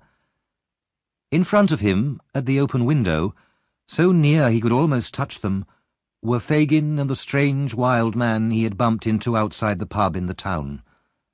In a flash they were gone. Oliver sat still, white with terror, for a second, then shouted loudly for help. Harry and Dr. Losberne came running, and hearing what had happened, they rushed outside into the night and searched the garden and the fields around. There was no sign of anybody. "It must have been a bad dream, Oliver," said Harry, breathless after running through the fields. He had heard all about Oliver's past from his mother. "No," replied Oliver, still frightened. "I saw them both as plainly as I see you now." Nothing more was seen or heard of the two men, and after a few days the event was forgotten. Rose recovered rapidly and was soon able to go outside again. Harry Maylie waited a few days, then, as his mother had expected, he asked Rose to marry him, and, as his mother had warned him, Rose refused. "Don't you love me?" he asked her, holding her hand. "I do," she whispered. "But please try to forget me. It would ruin your future as a politician if anybody found out about my birth. I could never forgive myself." Harry paused for a few minutes. "Tell me one thing, dear Rose. Could you have accepted if your past had been different? Or if I'd been poor and friendless with no hope of riches or success?" "I could," answered Rose, covering her face to hide her tears. "But as you are, I can never be more than a friend to you." "I shall ask you once more," said Harry softly. "In a year's time, or less, I shall ask you to change your mind." The girl shook her head and smiled sadly. "No, it will be useless." Harry left the next day, having asked Oliver to write to him secretly with news of his mother and Rose. From an upstairs window, Rose watched him leave with tears in her eyes. Mr. Bumble was now a married man, and not a happy one. He was no longer a beadle, but the manager of the workhouse, and his wife, formerly Mrs. Corney, scolded and argued with him day and night. One evening, after a particularly violent fight, when she threw things at him and chased him out of the house, he went for a walk alone through the town. He felt very sorry for himself, and finally went into a pub to find comfort in gin and water. A tall, dark man, sitting in the corner, watched Mr. Bumble while he drank. The stranger's clothes were dusty and muddy, as if he had travelled a long way. Mr. Bumble began to feel uncomfortable at the man's hard stare, and tried to avoid meeting his eyes. "I've seen you before," the stranger said eventually. "You were the beadle here." "I was, but I don't recognize you." "It doesn't matter. I came here to look for you, and I'm lucky to have found you. I'd like some information." He pushed a couple of coins across the table. "What information?" asked Mr. Bumble suspiciously, slipping the coins into his pocket. "About a workhouse birth. A boy called Oliver Twist." "Young Twist. I remember him. He was a dreadful—" "It's not him I want to talk about," interrupted the stranger. "I've heard enough of him. It's the old woman who was the nurse for his mother. Where is she?" "Oh, she died last winter," said Mr. Bumble. Then he remembered that his wife had been there when old Sally had died, and he realized that this information might be worth something. He told the man that one woman had been with the nurse when she died and had heard some secret from her. "Where can I find this woman?" the stranger asked quickly, showing in his pale face how important this was to him. "I can bring her to meet you tomorrow," said Mr. Bumble. "All right. Down by the river at 9 in the evening." The man wrote the address on a piece of paper. "And your name?" asked Mr. Bumble. "Monks," replied the stranger. "But you don't need to remember it." Then he quickly left the pub. The next evening was dark and cloudy. A storm threatened, and already the first drops of rain were falling. Mr. and Mrs. Bumble walked up the main street of the town, then turned towards a group of ruined old houses next to the river. Mr. Bumble went first, carrying a dim light, and his wife followed closely behind. At the oldest and most ruined building, they stopped, and Mr. Bumble took out his piece of paper. The first distant crash of thunder shook the air, and the rain began to pour down heavily. Then they heard Monks calling out of an upstairs window. "Is that the man?" Mrs. Bumble asked her husband. "Yes."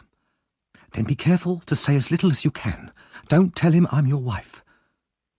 Monks opened a small door, saying impatiently, "Come in, don't keep me waiting." Mr. Bumble was only brave when dealing with poor, helpless people. He felt very uneasy about entering this dark building with an ill-tempered stranger. However, he was equally afraid of his wife. Nervously, he followed her through the door. Inside, Monks stared at Mrs. Bumble for some time. "So this is the woman, is it?" "Yes," replied Mr. Bumble cautiously. As they walked upstairs, there was a bright flash of lightning outside, followed by loud thunder. They sat down at the table, and Monks started immediately. "So you were present when the old woman died, is that right? And she told you something?" He stared at Mrs. Bumble again. "Yes," said Mrs. Bumble. "Something about the mother of Oliver Twist, but first, how much will you pay me for the information?" "If it's what I want to hear, £25, said Monks. "But it's a lot of money for something which has been lying dead for 12 years. Reluctantly, he pushed the money across the table towards her, then bent forward to listen. The faces of the three nearly touched, as the two men leant over the table to hear what the woman had to say, and the woman leant over towards them so that they could hear her whisper. In the dim lamplight their faces looked pale and ghostly. "The old woman, who was the nurse, died with only me in the room," said Mrs. Bumble. No one else was there? Asked Monks fiercely. No one. Good, said Monks. Go on. She spoke about a young woman who had given birth in the same bed some years before. The child was Oliver Twist, and this nurse had robbed the child's mother. Robbed in life? Asked Monks. In death. She stole from the body when it was hardly cold, but the old woman fell back and died before she could tell me more. It's a lie, shouted Monks furiously. You know more. I'll kill you both if you don't tell me what else she said. She said no more, repeated Mrs. Bumble calmly, showing, unlike Mr. Bumble, no fear of the strange man's violence. But in her hand I found a piece of dirty paper. Which contained? Nothing. It was only a receipt from a pawnbroker. I went to the pawnbroker and got back a little gold locket. Inside was a gold wedding ring, and on the locket itself the name Agnes. She put the locket on the table in front of Monks. He picked it up immediately and looked at it closely, his hands shaking. Is this all? It is. And now I want to ask you a question. What do you intend to do with the locket? This, so it can never be used against me. Monks suddenly pushed the table to one side and opened a small door in the floor. Down below rushed the river, its muddy waters swollen by the heavy rain. If you threw a man's body down there, where would it be tomorrow? Asked Monks. 12 miles down the river and cut to pieces, replied Mr. Bumble in a shaky voice. Monks tied the locket to a heavy weight and dropped it into the water. In a second it was gone. The three of them looked into each other's faces and seemed to breathe more freely. Now we have nothing more to say, said Monks, with a threatening look at Mr. Bumble. And nothing to say to anyone else, either. Do you understand? Certainly, said Mr. Bumble, very politely. He moved away from the strange man, anxious to leave quickly. At the door to the street, Monks turned again to Mr. Bumble. And if we ever meet again, we don't know each other. Do you understand that as well? Perfectly, said the relieved Mr. Bumble, moving away into the rain and pulling his wife with him. Chapter 11. Nancy makes a visit. On the evening after the Bumbles' little business meeting, Mr. Bill Sykes, waking from a sleep, called out to ask the time. The room he was lying in was very small and dirty. It was a different room from the one he had occupied before the Chertsey expedition, but it was in the same poor part of London. There were so few possessions or comforts in the room that it was clear Mr. Sykes had met hard times. He himself was thin and pale from illness, and was lying on the bed, wrapped in an old coat. The white dog lay on the floor next to him.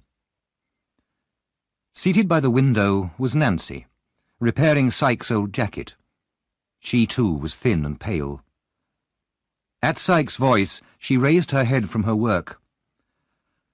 "Not long past 7, she said. "How do you feel now, Bill?" As weak as water. Help me get up, will you? As Nancy helped him out of bed, Sykes swore and cursed at her clumsiness. Illness had not improved his temper. "You wouldn't speak like that if you knew how kindly I'd nursed you these last few days," said Nancy. "So many nights I've looked after you." She sat down in a chair, exhausted. "Get up," shouted Sykes. "What's wrong with you?" But Nancy was unable to get up. Her head fell back against the chair, and she fainted. Sykes swore and cursed again, but Nancy remained unconscious. "What's the matter here?" asked a voice from the door, and Fagin, followed by the artful Dodger and Charlie Bates, entered the room. When they saw Nancy, they hurried to help her. Charlie rubbed her hands, and the Dodger gave her a drink from the bottle he carried. Gradually, Nancy recovered her senses. Sykes then turned to Fagin. "What are you here for?" he asked roughly. "You haven't been here for weeks, all the time I was ill. I haven't 2 coins to rub together. Why didn't you help me? You treat me worse than a dog." "Don't be bad-tempered, my dear," said Fagin calmly. "I haven't forgotten you, Bill." "Well, what about some money, then? I've done enough work for you recently. What about some money?" "I haven't a single coin with me, my dear," said Fagin. "Then go and get some. You've got lots at home." "No, I don't trust you. Nancy can go back with you to your house and fetch some money. I'll stay here and sleep." After a good deal of arguing, Fagin managed to reduce the amount Sykes was demanding from £5 to £3. He went back to his house with Nancy and the boys. When they were inside, Fagin told the girl, "I'll just go upstairs and fetch the cash for Bill, my dear. There's little money in this business, Nancy, little money and no thanks, but I'm fond of seeing the young people around me." Suddenly there was a man's voice at the front door. As soon as Nancy heard it, she sat up in her chair. "That's the man I was expecting earlier," said Fagin. "Don't worry, he'll only be 10 minutes. The man entered the room. It was Monks. When he saw Nancy, he moved back, as if he had expected no one but Fagin. "It's all right, only one of my young people," Fagin said to him. "Did you see him?" "Yes," answered Monks. "Any news?" "Good news," said Monks with a smile. "Let me have a word with you." He and Fagin went upstairs to talk privately. As soon as they had left the room, Nancy took off her shoes and crept silently up the stairs to listen in the passage, as she had done once before. She was gone for a quarter of an hour. Then, like a ghost, she reappeared in the downstairs room and sat down. Immediately afterwards, the 2 men descended the stairs. "How pale you are, Nancy," said Fagin, once Monks had left the house. "What have you been doing to yourself?" "Nothing, except waiting here for you too long," she answered, turning her face away from him. "Now, where's the money for Bill?" With a sigh for every piece of money, Fagin put the agreed amount into her hand. When Nancy was out in the street again, she sat down on a doorstep and for a few minutes seemed unable to move. Then she started running wildly through the streets, and when she was exhausted she stopped and burst into tears. This strange mood seemed to leave her then, and she turned and hurried back to Sykes' house. At first, when she returned, Sykes noticed nothing unusual about her. Fagin, with his sharp, suspicious eyes, would have noticed something at once. But as night came, the girl's nervous excitement increased, and even Sykes was alarmed by the paleness in her cheeks and the fire in her eye. He lay in bed, drinking hot gin and water and staring at her. "You look like a corpse that's come back to life again. What's the matter with you tonight?" "Nothing. Why are you staring at me so hard?" "Either you've caught the fever yourself, or... No, you're not going to... You wouldn't do that." "Do what?" asked the girl. "There's not a girl alive as loyal as you. If you weren't, I'd have cut your throat months ago. No, you must have the fever coming on, that's it. Now, give me some of my medicine." Nancy quickly poured out his medicine with her back to him. He took it, and after turning restlessly for some time, he eventually fell into a deep, heavy sleep. "The drug's taken effect at last," Nancy said to herself as she rose from her position beside the bed. "I hope I'm not too late." Quickly, she put on her coat and hat, looking round fearfully as if she expected at any moment to feel Sykes' heavy hand on her shoulder. She kissed the robber's lips softly, then ran from the house without a sound. She hurried in the direction of West London, pushing past people on the pavement and running across crowded streets without looking. "The woman is mad," said the people, turning to look at her as she rushed past them. She came to a wealthier part of the town, where the streets were quieter, and before long she had reached her destination. It was a family hotel in a quiet street near Hyde Park. The clock struck 11 as she entered.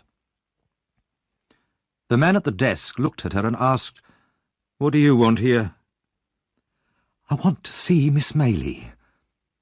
The man looked at the young woman with strong disapproval. "She won't want to see someone like you. Come on, get out." "Let me see her, or two of you will have to throw me out," said Nancy violently. The man looked at her again, and decided it would be easier to do as she asked. He led her upstairs to Rosie's room. Nancy entered with a brave face, but with fear in her heart. "Please sit down and tell me why you wish to see me," said Rose Maylie, looking with some surprise at this poor, rough girl from the streets. Rosie's manner was so kind and sincere, and so unexpected, that Nancy burst into tears. When she had recovered a little, she asked, "Is the door shut?" "Yes," answered Rose a little nervously. "But why?" "Because I am about to put my life and the lives of others in your hands. I am the girl that kidnapped little Oliver and took him back to old Fagin's house on the night Oliver was going to the bookseller." "You?" said Rose. "Yes, it was me. I am that wicked creature you have heard about. I've no friends except thieves and robbers. I've lived on the street since I was a child, cold, hungry, among people who are always drunk and fighting, and that's where I'll die too." "I pity you," said Rose in a broken voice. "But I'll tell you why I'm here. Do you know a man called Monks?" "No," answered Rose. "He knows you. I heard him tell Fagin that you were at this hotel.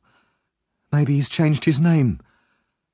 Soon after Oliver was put into your house on the night of the robbery, I listened in secret to a conversation between Monks and Fagin in the dark, and I heard Monks say that he'd seen Oliver in the street, and that he knew at once Oliver was the child he was looking for, although I couldn't hear why. Monks then agreed to pay Fagin some money if he could find Oliver again, and more money if he could turn the poor boy into a thief." "Why?" asked Rose. "He saw my shadow on the wall as I listened, and I had to escape. I didn't see him again until last night." "And what happened then?" "I listened at the door again, and I heard Monks say this: 'So the only proof of the boy's identity is at the bottom of the river, and the old woman who received it is dead.'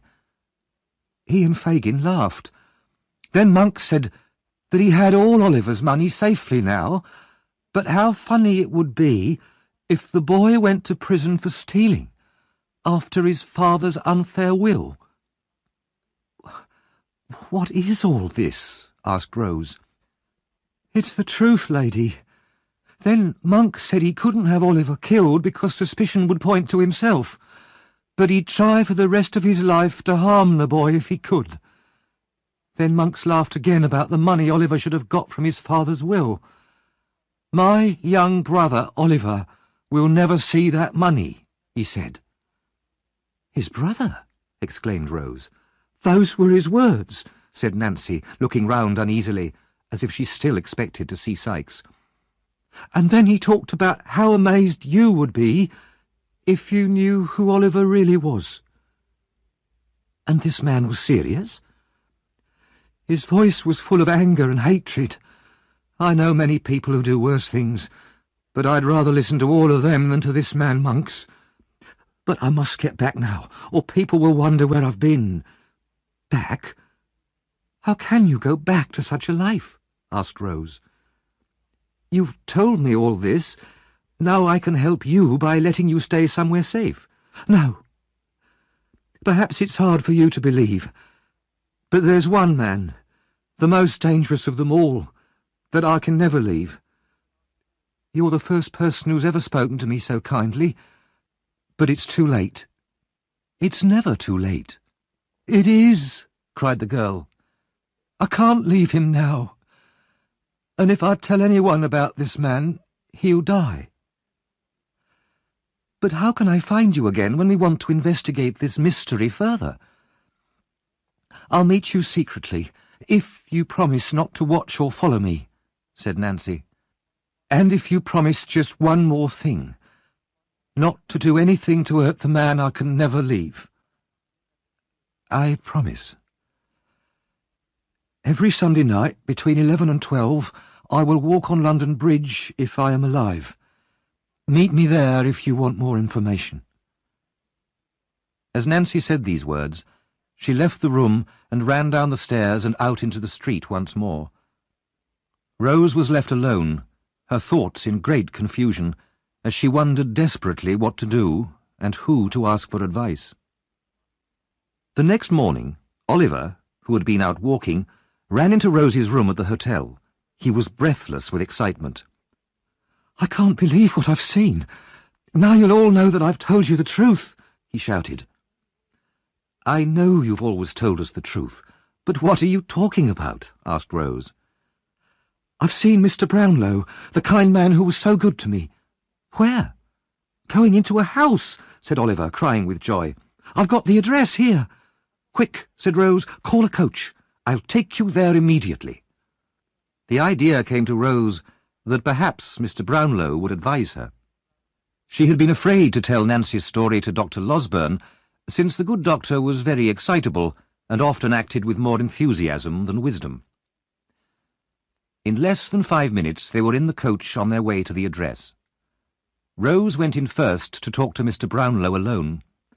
She was taken into his study, and polite greetings were exchanged.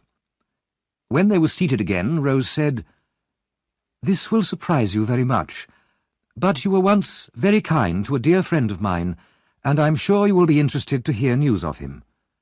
"Really? May I ask you his name?" "Oliver Twist."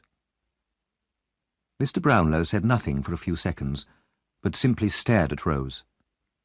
Finally he moved his chair nearer to her and said with great feeling, "I once thought that he was a liar and a thief. If you have evidence to show me I was wrong, please tell me at once." "I know him to be a child with a warm heart," said Rose, "and despite the hardships of his life, he's a better person than almost anyone I know." "I looked for him everywhere," said Mr. Brownlow, "but I could never find him. I could never quite believe that he really did intend to rob me." Rose told him everything that had happened to Oliver since then. She finished by saying, "And his only sorrow for some months has been that he could not find you, his former friend." "Thank God," said Mr. Brownlow. "This is great happiness to me, great happiness. But why haven't you brought him with you, Miss Maylie?" "He's waiting in a coach at the door," replied Rose. Mr. Brownlow hurried out of the room, down the stairs, and into the coach without another word. In a minute he had returned with Oliver. "How well he looks," he said. "New clothes, the same sweet face, but not so pale. The same eyes, but not so sad." They talked with great joy for some time. Then Mr. Brownlow sent for Mrs. Bedwin, the old housekeeper. She came in quietly and waited for her orders. "You get blinder every day," said Mr. Brownlow impatiently. "People's eyes at my time of life don't improve with age," replied the old lady. "Then put on your glasses." As she searched for them in her pocket, Oliver could not wait any longer and ran into her arms. "Dear God," she said, "it's my innocent boy." "My dear old nurse," cried Oliver. "I knew he would come back," said the old lady, holding him in her arms. "How well he's dressed! How well he looks again!" She laughed and cried at the same time, and could not let Oliver go. While Oliver talked to Mrs. Bedwin, Rose asked Mr. Brownlow if she could speak to him privately. He led her into another room, and there listened, with a good deal of amazement, to Rose's account of her extraordinary conversation with Nancy. Between them, they decided that Mrs. Maylie and Dr. Losberne should be told, and that Mr. Brownlow would come to the hotel that evening for a discussion. For the moment, nothing would be said to Oliver himself. That evening at the hotel, Oliver's 4 friends met as arranged. Dr. Losburn, of course, was full of immediate plans to rush round London, arresting all the gang and hanging them at once. Mr. Brownlow, fortunately, was able to persuade him to abandon this wild idea. "Then what's to be done?" cried the doctor impatiently. "First," said Mr. Brownlow calmly, "we must discover who Oliver's parents were. Then, if this girl's story is true, we must regain the inheritance that should have been his." "Yes, yes," said the doctor, nodding in agreement. "But how shall we achieve these aims?" "We must find this man Monks," said Mr. Brownlow. "Nancy will not betray the man who is special to her, but she will surely agree to tell us how or where to find Monks. Then we must find a way to force Monks to talk. We must be both cautious and clever. After all, we have no proof against him, and if we cannot make him talk, this mystery will never be solved. But we'll have to wait 5 days until Sunday before we can meet Nancy on London Bridge. Until then, we can do nothing." Chapter 12. Nancy keeps an appointment. On exactly the same night as Nancy had met Rose Maylie, 2 people from Oliver's hometown were making their way towards London. Their progress was slow, since they travelled on foot, and in addition the girl was carrying a heavy bag on her back. The young man carried nothing. From time to time he turned to shout at the girl behind him. "Hurry up! What a lazy creature you are, Charlotte! I'll come and give you a kick if you don't move faster." The young man was Noah Claypole, who had made Oliver's life so miserable at Mr. Sowerberry's house. He was now taller and uglier, but otherwise little changed. He and Charlotte had grown tired of the undertaking business, and had set off to London to start a new life, with all the money from Mr. Sowerberry's shop in their pockets. Eventually they entered London, and Noah began to look for a quiet, cheap pub where they could spend the night. Charlotte followed obediently at his heels as they walked through a district of narrow, dirty streets. At last Noah found a pub that he thought was suitable. It was dark and dirty, with a few rough-looking men in the bar. They entered and asked for a room for the night and a meal of cold meat and beer, which they ate in the bar.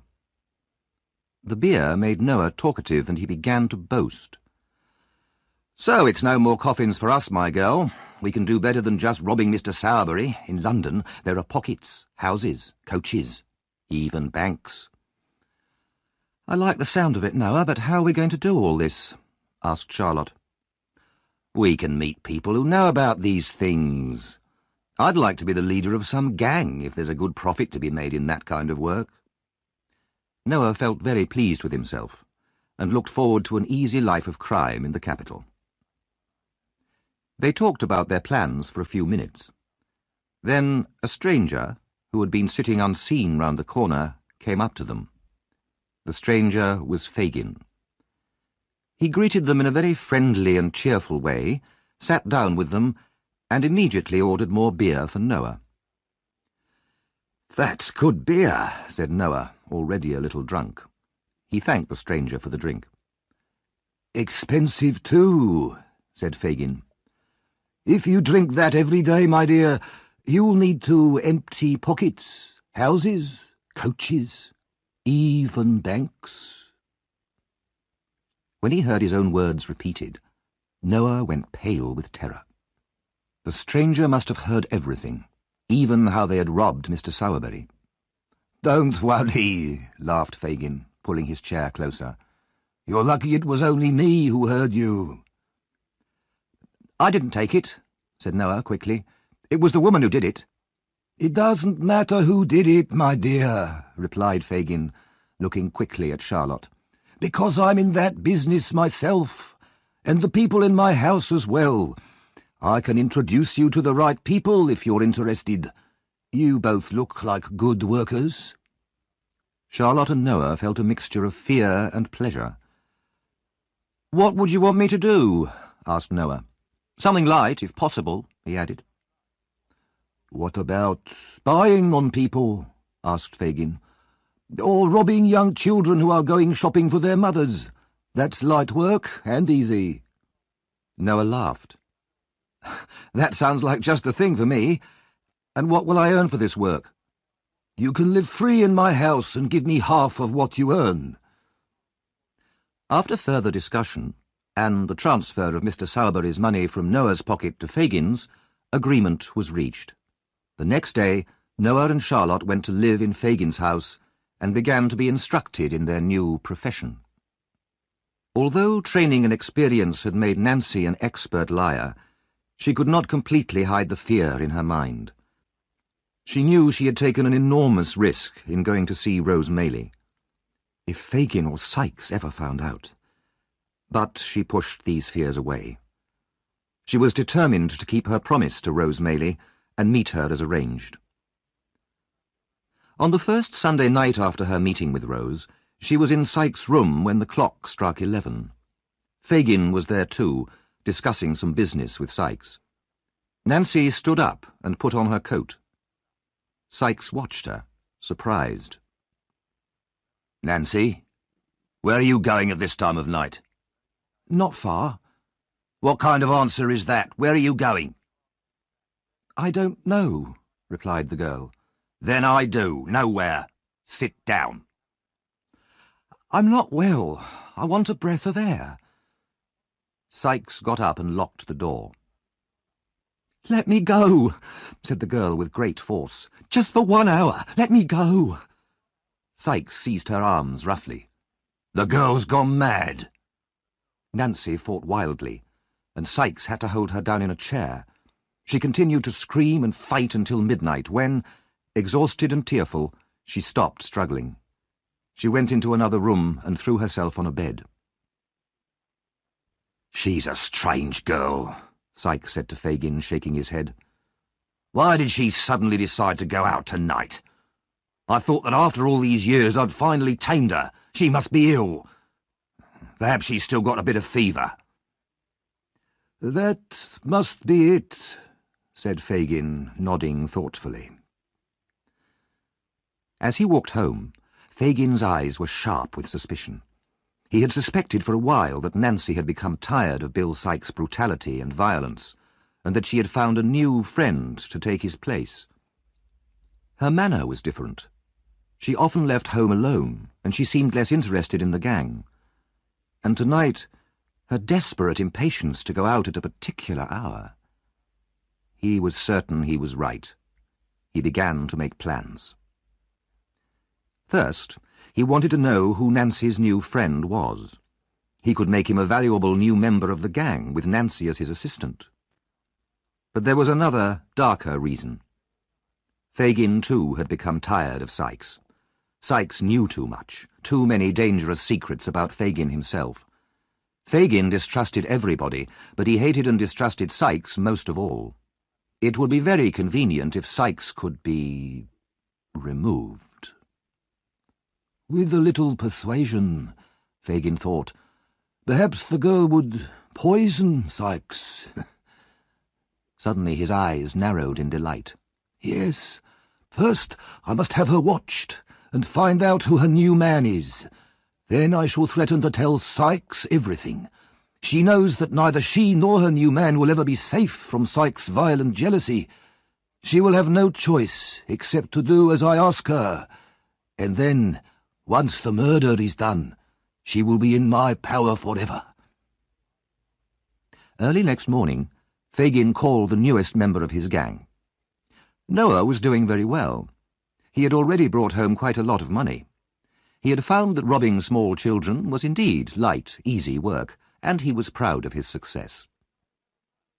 I have another job for you now, Fagin told him. It needs great care and secrecy. I want you to follow a woman.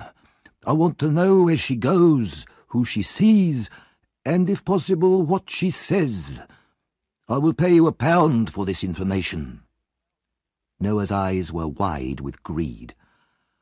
I'm the right man for this job. Who is she?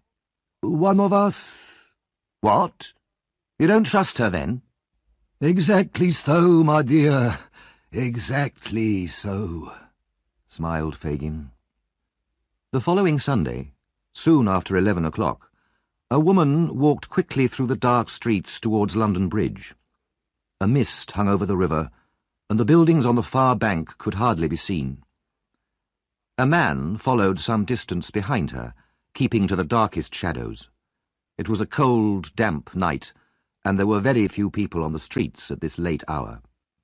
When the woman reached the centre of the bridge, she stopped and looked around anxiously. The man following her stopped too. The heavy bell of St. Paul's Cathedral rang out, announcing the death of another day. Just as it finished, a grey-haired man and a young woman got out of a coach and walked across the bridge. They met the woman, who took them down some steps leading to the river bank. They stood in deep shadow by the wall of the bridge. The man hurried down some other steps, crept up to the corner of the wall, and listened. Nancy spoke first. "I'm so frightened tonight, I can hardly breathe." "Frightened of what?" asked Mr. Brownlow. He seemed to pity her. "I wish I knew. Horrible thoughts of death and blood have been with me all day. I don't know why." "Speak to her kindly," said Rose to Mr. Brownlow. "Poor girl, she seems to need it." "I couldn't come last Sunday," continued the girl. "I was kept in by force. But tonight he'll be out all night until daylight. Now, before I tell you anything else, I must tell you that I don't want Fagin or any of the other members of the gang to be handed to the police." "Why not?" "Because I couldn't betray them. They've been loyal to me, and I'll stay loyal to them." "Then just tell us how we can get Monks, and I promise none of your friends will be harmed," said Mr. Brownlow. "And Monks will never know how you found out about him?" she asked. "We promise," said Rose gently. Nancy then told them, in so low a voice that the listener round the corner could hardly hear her, where Monks often went for a drink, and what he looked like. She finished by saying, "On his throat, high up, there is—" "A bright red mark?" asked Mr. Brownlow. "Do you know him?" asked Nancy in surprise. "I think I do." Mr. Brownlow murmured to himself, "It must be him." Then more loudly he said to Nancy, "Thank you for everything you've told us. But now, how can you go back to these people? Come with us now, tonight. We can arrange for you to be hidden from them all forever if you want us to." The girl shook her head. "I'm chained to him, bad as they are. I've gone too far to change my life now." She looked nervously over her shoulder. "I can feel those dreadful terrors again, visions of blood and death. I must go home." Mr. Brownlow and Rose could not persuade her to change her mind. Sadly, they turned to leave, and when they had gone, Nancy fell to the ground in a storm of tears. Meanwhile, Noah Claypole, amazed by all that he had heard, crept up the steps and ran for Fagin's house as fast as his legs could carry him. Some hours later, nearly 2 hours before dawn, Noah lay asleep in Fagin's house, but Fagin sat silently by a dead fire, staring at the flame of a candle on the table beside him. With his pale, wrinkled face and his red, staring eyes, he looked like a devil out of hell. Hatred ran like poison through his every thought. Hatred for the girl who had dared to talk to strangers, who had ruined his plan to get rid of Sykes. He did not believe her promise not to betray him, and he feared that he would now be caught and hung. Just before dawn, Sykes entered the room, carrying a bundle which contained the results of his night's work. Fagin took what Sykes gave him, then stared at the robber for a long time without speaking. "Why are you looking at me like that?" asked Sykes, uneasy at the old man's strange expression. Fagin raised his hand, but his passion was so great that he could not speak. "Say something, will you?" shouted Sykes, placing his huge hand on Fagin's collar and shaking him in his anger and fear. "Open your mouth and say what you've got to say." Eventually, Fagin found his voice. "Bill, What would you do if one of the gang went out at night and told someone all about us and what we'd done? What would you do to him?" "I'd smash his head into little pieces," said the robber, swearing violently. "And what if it was me, who knows so much about all of us and could put us all in prison and get us all hanged?" whispered Fagin, his eyes flashing with hate. "I'd beat your brains out in public. Even in the law court I'd run over and kill you with my bare hands," said Sykes, showing his teeth in his anger. "I don't care who it was, that's what I'd do." Fagin woke Noah. "Tell Bill what you told me, what you saw, what she did. Tell him." Noah rubbed the sleep from his eyes and told Sykes everything.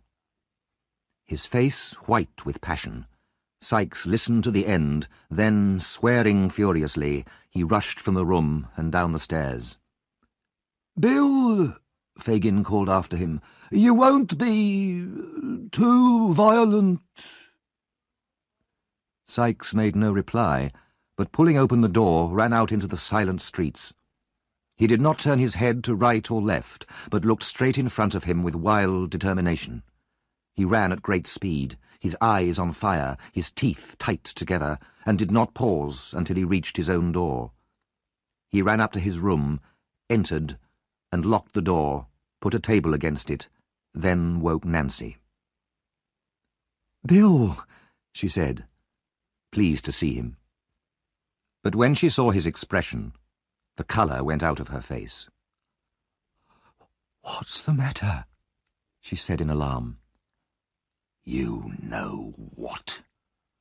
Sykes took out his gun, but realizing even in his madness that a shot might be heard, he beat her twice across the face with it, as hard as he could. She fell, with a low cry of pain and terror, almost blinded by the blood that flowed from the cut on her forehead. The murderer staggered to a corner, seized a heavy stick, and struck her down. Chapter 13. The End of the Gang. The sun burst upon the crowded city in all its brightness. It lit up every corner of London, the great houses of the rich and the miserable homes of the poor. It shone everywhere, even into the room where the murdered woman lay. The horror of that scene was even more dreadful in the clear morning light. Sykes sat there, unable to move, looking at the body. He had thrown the blood-covered stick into the fire, then washed himself and his clothes. He had cut out the bits of his clothes that were stained and burnt them too, but there were still bloodstains all over the floor. Even the dog's feet were bloody. Finally, he forced himself to leave the room, pulling the dog out with him and locking the door behind him.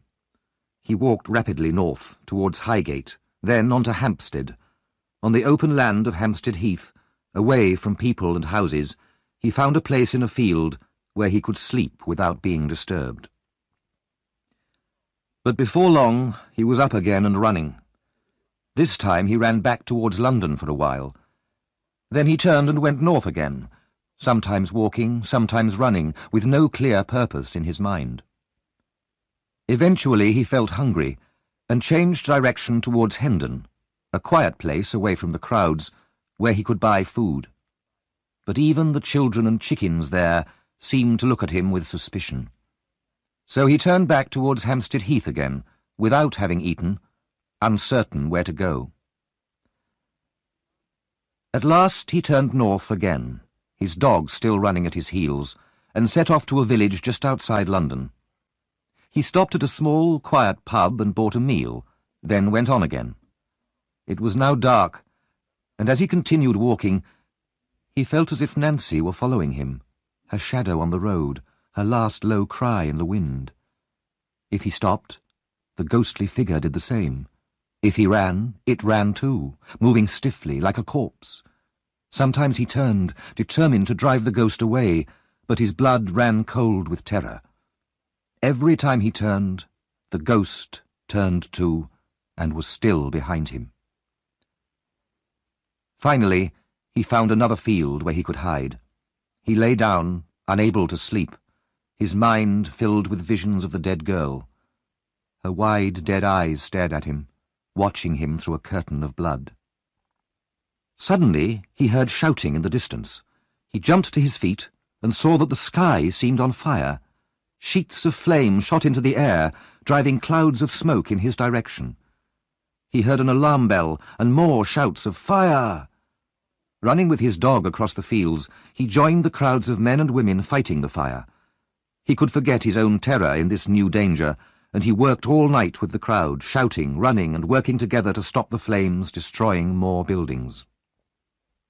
In the morning, the mad excitement was over, and the dreadful memory of his crime returned, more terrifying than ever. In desperation, he decided to go back to London. At least there'll be somebody I can speak to, he thought to himself. And it's a better hiding place than out here in the country. I'll hide there for a week, get some money out of Fagin, then escape to France. Suddenly he remembered the dog. People would be looking for his dog as well as himself. He decided to drown the animal.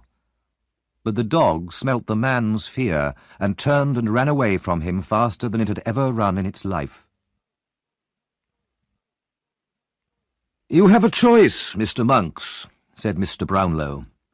"You have been kidnapped and brought here to my house. You can either tell me what I want to know, or I'll have you arrested, instantly, for fraud and robbery. It's your choice, and you must decide now, at once."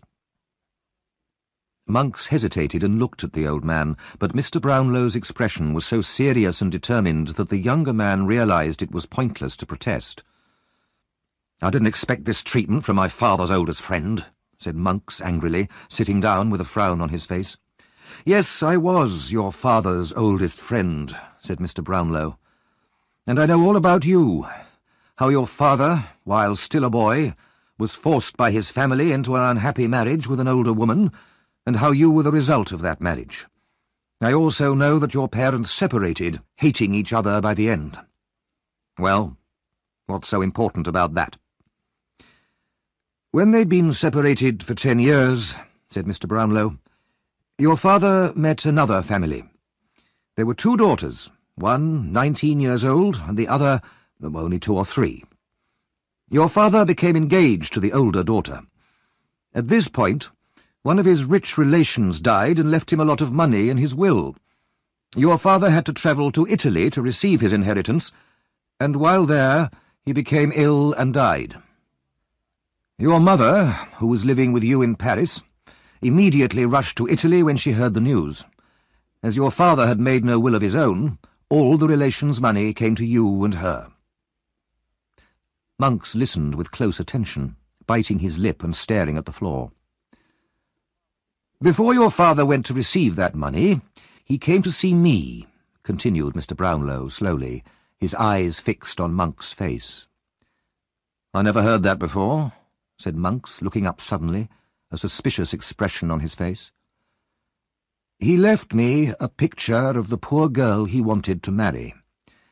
He talked wildly about shame and guilt, and how he would give part of the money he'd inherited to his wife and to you, and use the rest to escape from England with the girl he loved.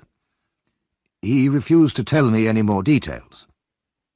Monks breathed more easily, and even smiled. "But," said Mr. Brownlow, pulling his chair nearer to the other man, "by chance I was able to rescue your brother Oliver from a life of misery and—" "What?" cried Monks. Mr. Brownlow continued without a pause.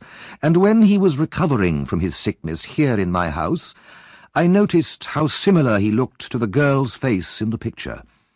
But he was taken away before I could discover his history, as you know very well." "You can't prove anything," said Monks. "I can. I heard that you were in the West Indies. I went there to try and find you, to see if you knew anything about Oliver, but you'd already left. I returned to London, and was unable to find you until 2 hours ago." "And now what? You can't prove that Oliver's my brother." Monks smiled unpleasantly. "I couldn't before," said Mr. Brownlow, standing up. "But now I can. There was a will, but your mother destroyed it. This will mentioned a child that would be born later. This was Oliver, the child you met later by accident. You noticed his resemblance to your father, and you became suspicious. You then went back to his birthplace, found proof of his birth and the fact that he's your half-brother, and destroyed that proof." Monks sat in silence, his eyes filled with fear. "Yes," continued Mr. Brownlow fiercely, "shadows on the wall have caught your whispers with Fagin and brought them to my ear. For the sake of that innocent child whom you wanted to destroy. And now murder has been done, and you are as guilty of that as if you had struck the blow yourself." "No, no," said Monks quickly. "I knew nothing of that, nothing at all." He was silent for a while, realizing how much was known about him. Hatred and fear fought inside him, but he was a coward at heart. At last, seeing no escape, he raised his head. "I will admit everything in front of witnesses if necessary." Mr. Brownlow nodded coldly. "I will prepare a document for you to sign. You must give Oliver what is really his, and then you can go where you please." At that moment, Dr. Losberne rushed into the room. "The murderer will be taken tonight. His dog's been found." "And Fagin?" asked Mr. Brownlow. "They're sure of him. They may have him already." Mr. Brownlow turned back to Monks. "Have you made up your mind?" "Yes," replied Monks. "And you promise it'll remain a secret? No police or charges of fraud against me?" "Yes," said Mr. Brownlow. "You have my promise. For now you must remain here, locked in this room. I will come for you tomorrow evening and take you to sign a confession in front of witnesses." Mr. Brownlow then left the room with the doctor, and they eagerly discussed the news of the hunt for the criminals. "My blood boils with anger," said Mr. Brownlow. "This poor murdered girl must be revenged. You stay here and guard Monks. I'll go out and get the latest news." The two men parted, each in a fever of excitement. Down by the River Thames was a district called Rotherhithe, one of the dirtiest and roughest places in London. The houses next to the river had no owners. They were broken down and ruined, but could be defended against attack. In an upper room of one of these houses were 3 members of Fagin's gang. "When was Fagin taken, then?" asked the man called Toby. 2 o'clock this afternoon. Charlie and I escaped up the chimney, but Noah was caught. Bet went to see Nancy, and when she saw the body, she started screaming and wouldn't stop. She's been taken to hospital." "What's happened to Charlie Bates?" "He'll come here when it's dark. It's too dangerous now." "We're in trouble," said Toby. "Fagin's going to hang, that's certain." "You should have seen him when he was caught," said another robber. "The police carried him through the crowd, while all the people jumped at him, screaming and trying to attack him." Suddenly, Sykes' dog ran into the room. All the robbers rushed out immediately to look for Sykes, but there was no sign of him. They returned to the upstairs room. "I hope he's not coming here," said Toby. "The dog's come a long way," said another man, "covered in mud and tired out." They sat there in silence, wondering where Sykes was. It was already dark when they heard a sudden, hurried knock at the door downstairs. Toby went to the window to look down, then pulled his head back, his face pale with fear. There was no need to tell the others who it was. "We must let him in," said Toby, although none of them wanted to see him. Toby went down to the door and returned, followed by Sykes. White-faced, with a 3-day-old beard, hollow cheeks and staring eyes, Sykes looked like a ghost. No one said a word. "Nothing to say to me?" Sykes asked. The only answer was a low shout of many voices from outside in the distance, coming closer. Lights appeared. Looking out, Sykes saw a stream of people crossing the bridge towards them. Then there was a loud knocking on the door and more shouts from the crowd.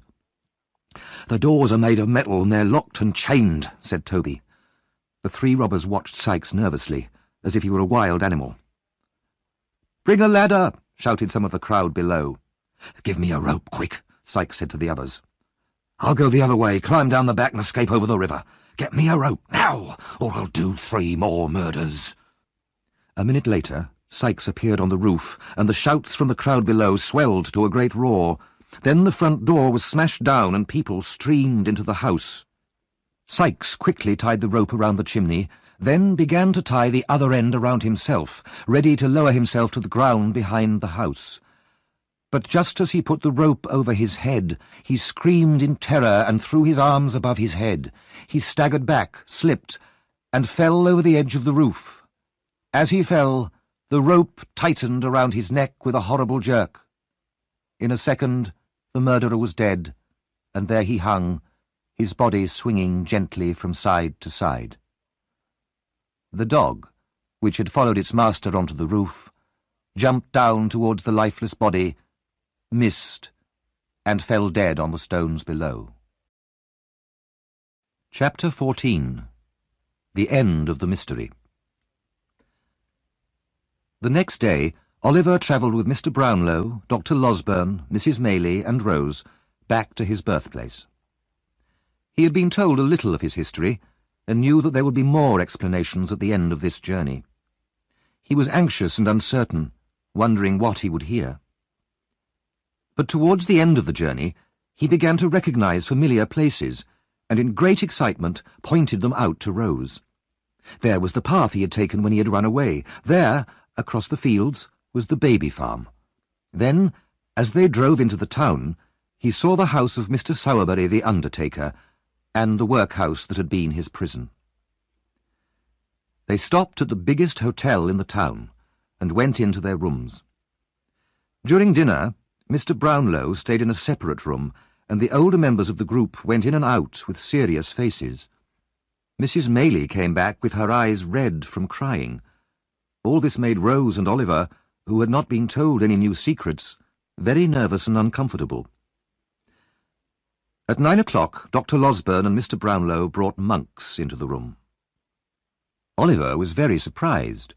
This was the same man he had bumped into once outside a pub, and seen another time with Fagin, looking in at him through the window of the country cottage. Oliver was told that Monks was his half-brother, and the boy stared at him in shock and amazement. Monks looked back at him with hatred. "We have the whole story here in these papers," said Mr. Brownlow, putting them on the table. "All we need now is for you to sign them, Monks, and to tell Oliver what happened." Monks started hesitantly.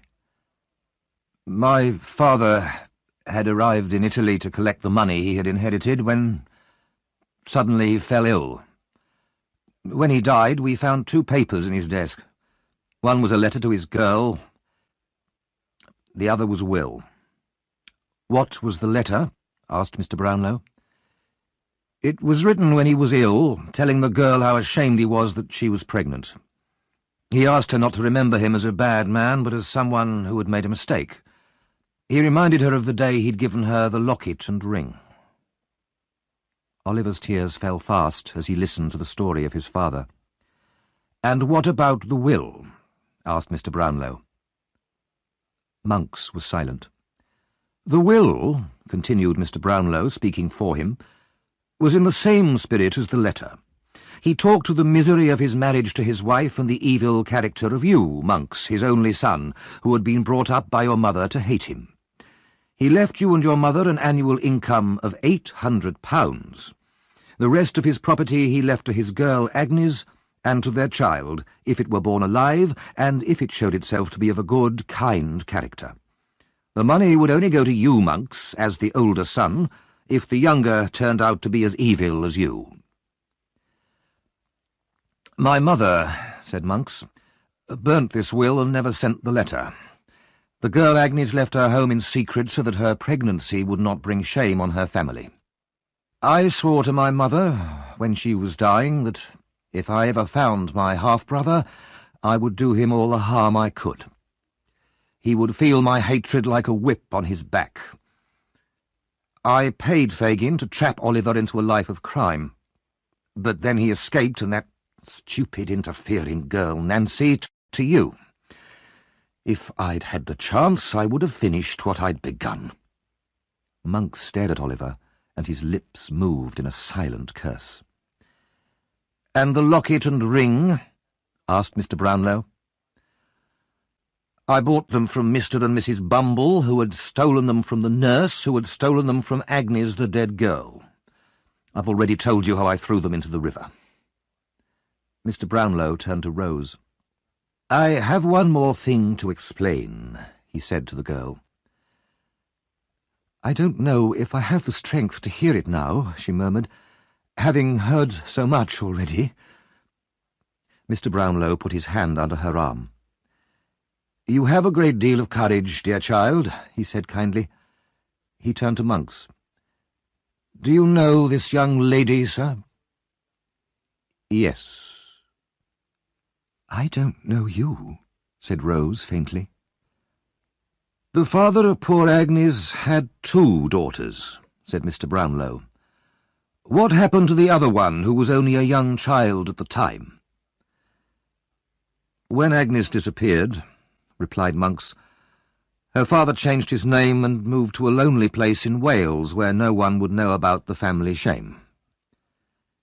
He died very soon afterwards, and this young daughter was taken in by some poor people. My mother hated Agnes and everybody connected with her. She hunted for this young sister and made sure that her life would be unhappy. She told the poor people who had taken her in that the girl was illegitimate and that she came from a bad family with an evil reputation. So the child led a life of miserable poverty, until Mrs. Maylie saw her by chance, pitied her, and took her home. "And do you see this young sister now?" asked Mr. Brownlow. "Yes, standing by your side." Rose could hardly speak. "So Oliver is my nephew?" "I can never call you aunt," cried Oliver. "You'll always be my own dear sister." They ran into each other's arms, both of them crying in their happiness. A father, sister, and mother had been lost and gained, and it was too much for one evening. They stood for a long time in silence, and the others left them alone. The court was full of faces. From every corner all eyes were on one man, Fagin. In front of him, behind, above, below, he seemed surrounded by staring eyes. Not one of the faces showed any sympathy towards him. All were determined that he should hang. At last there was a cry of "Silence!" and everyone looked towards the door. The jury returned and passed close to Fagin. He could tell nothing from their faces. They could have been made of stone. Then there was complete stillness, not a whisper, not a breath. Guilty. The whole court rang with a great shout, echoing through all the rooms as the crowd ran out of the building to tell all the people waiting outside. The news was that he would die on Monday. Fagin thought of nothing but death that night. He began to remember all the people he had ever known who had been hanged. He could hardly count them. They might have sat in the same prison cell as he was now. He thought about death by hanging, the rope, the cloth bag over the head, the sudden change from strong men to bundles of clothes hanging at the end of a rope. As his last night came, despair seized Fagin's evil soul.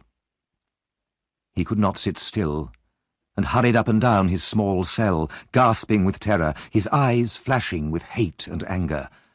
Then he lay trembling on his stone bed and listened to the clock striking the hours.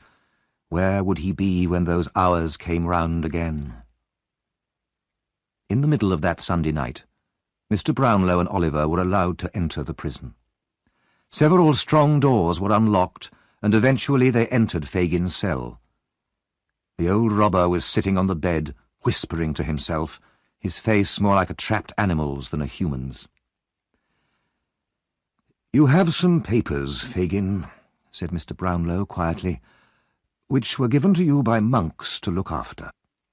It's a lie, replied Fagin, not looking at him. I haven't got any. For the love of God, said Mr. Brownlow very seriously, don't lie to us now, on the night before your death. You know that Sykes is dead and Monks has confessed. Where are the papers? I'll tell you, Oliver, said Fagin. Come here. He whispered to him. They're in a bag up the chimney in the front room at the top of the house. But I want to talk to you, my dear. Yes, said Oliver. Will you pray with me? Outside, outside, said Fagin, pushing the boy in front of him towards the door. Say I've gone to sleep. They'll believe you. You can take me out with you when you go. The old man's eyes shone with a mad light. It's no good, said Mr. Brownlow, taking Oliver's hand. He's gone too far, and we can never reach him now.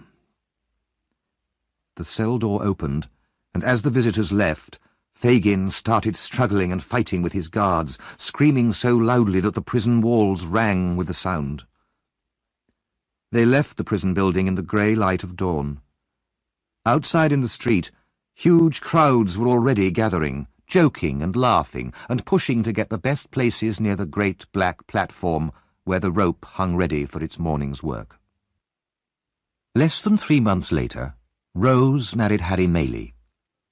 For her sake, Harry had abandoned his political ambitions and had become a simple man of the church.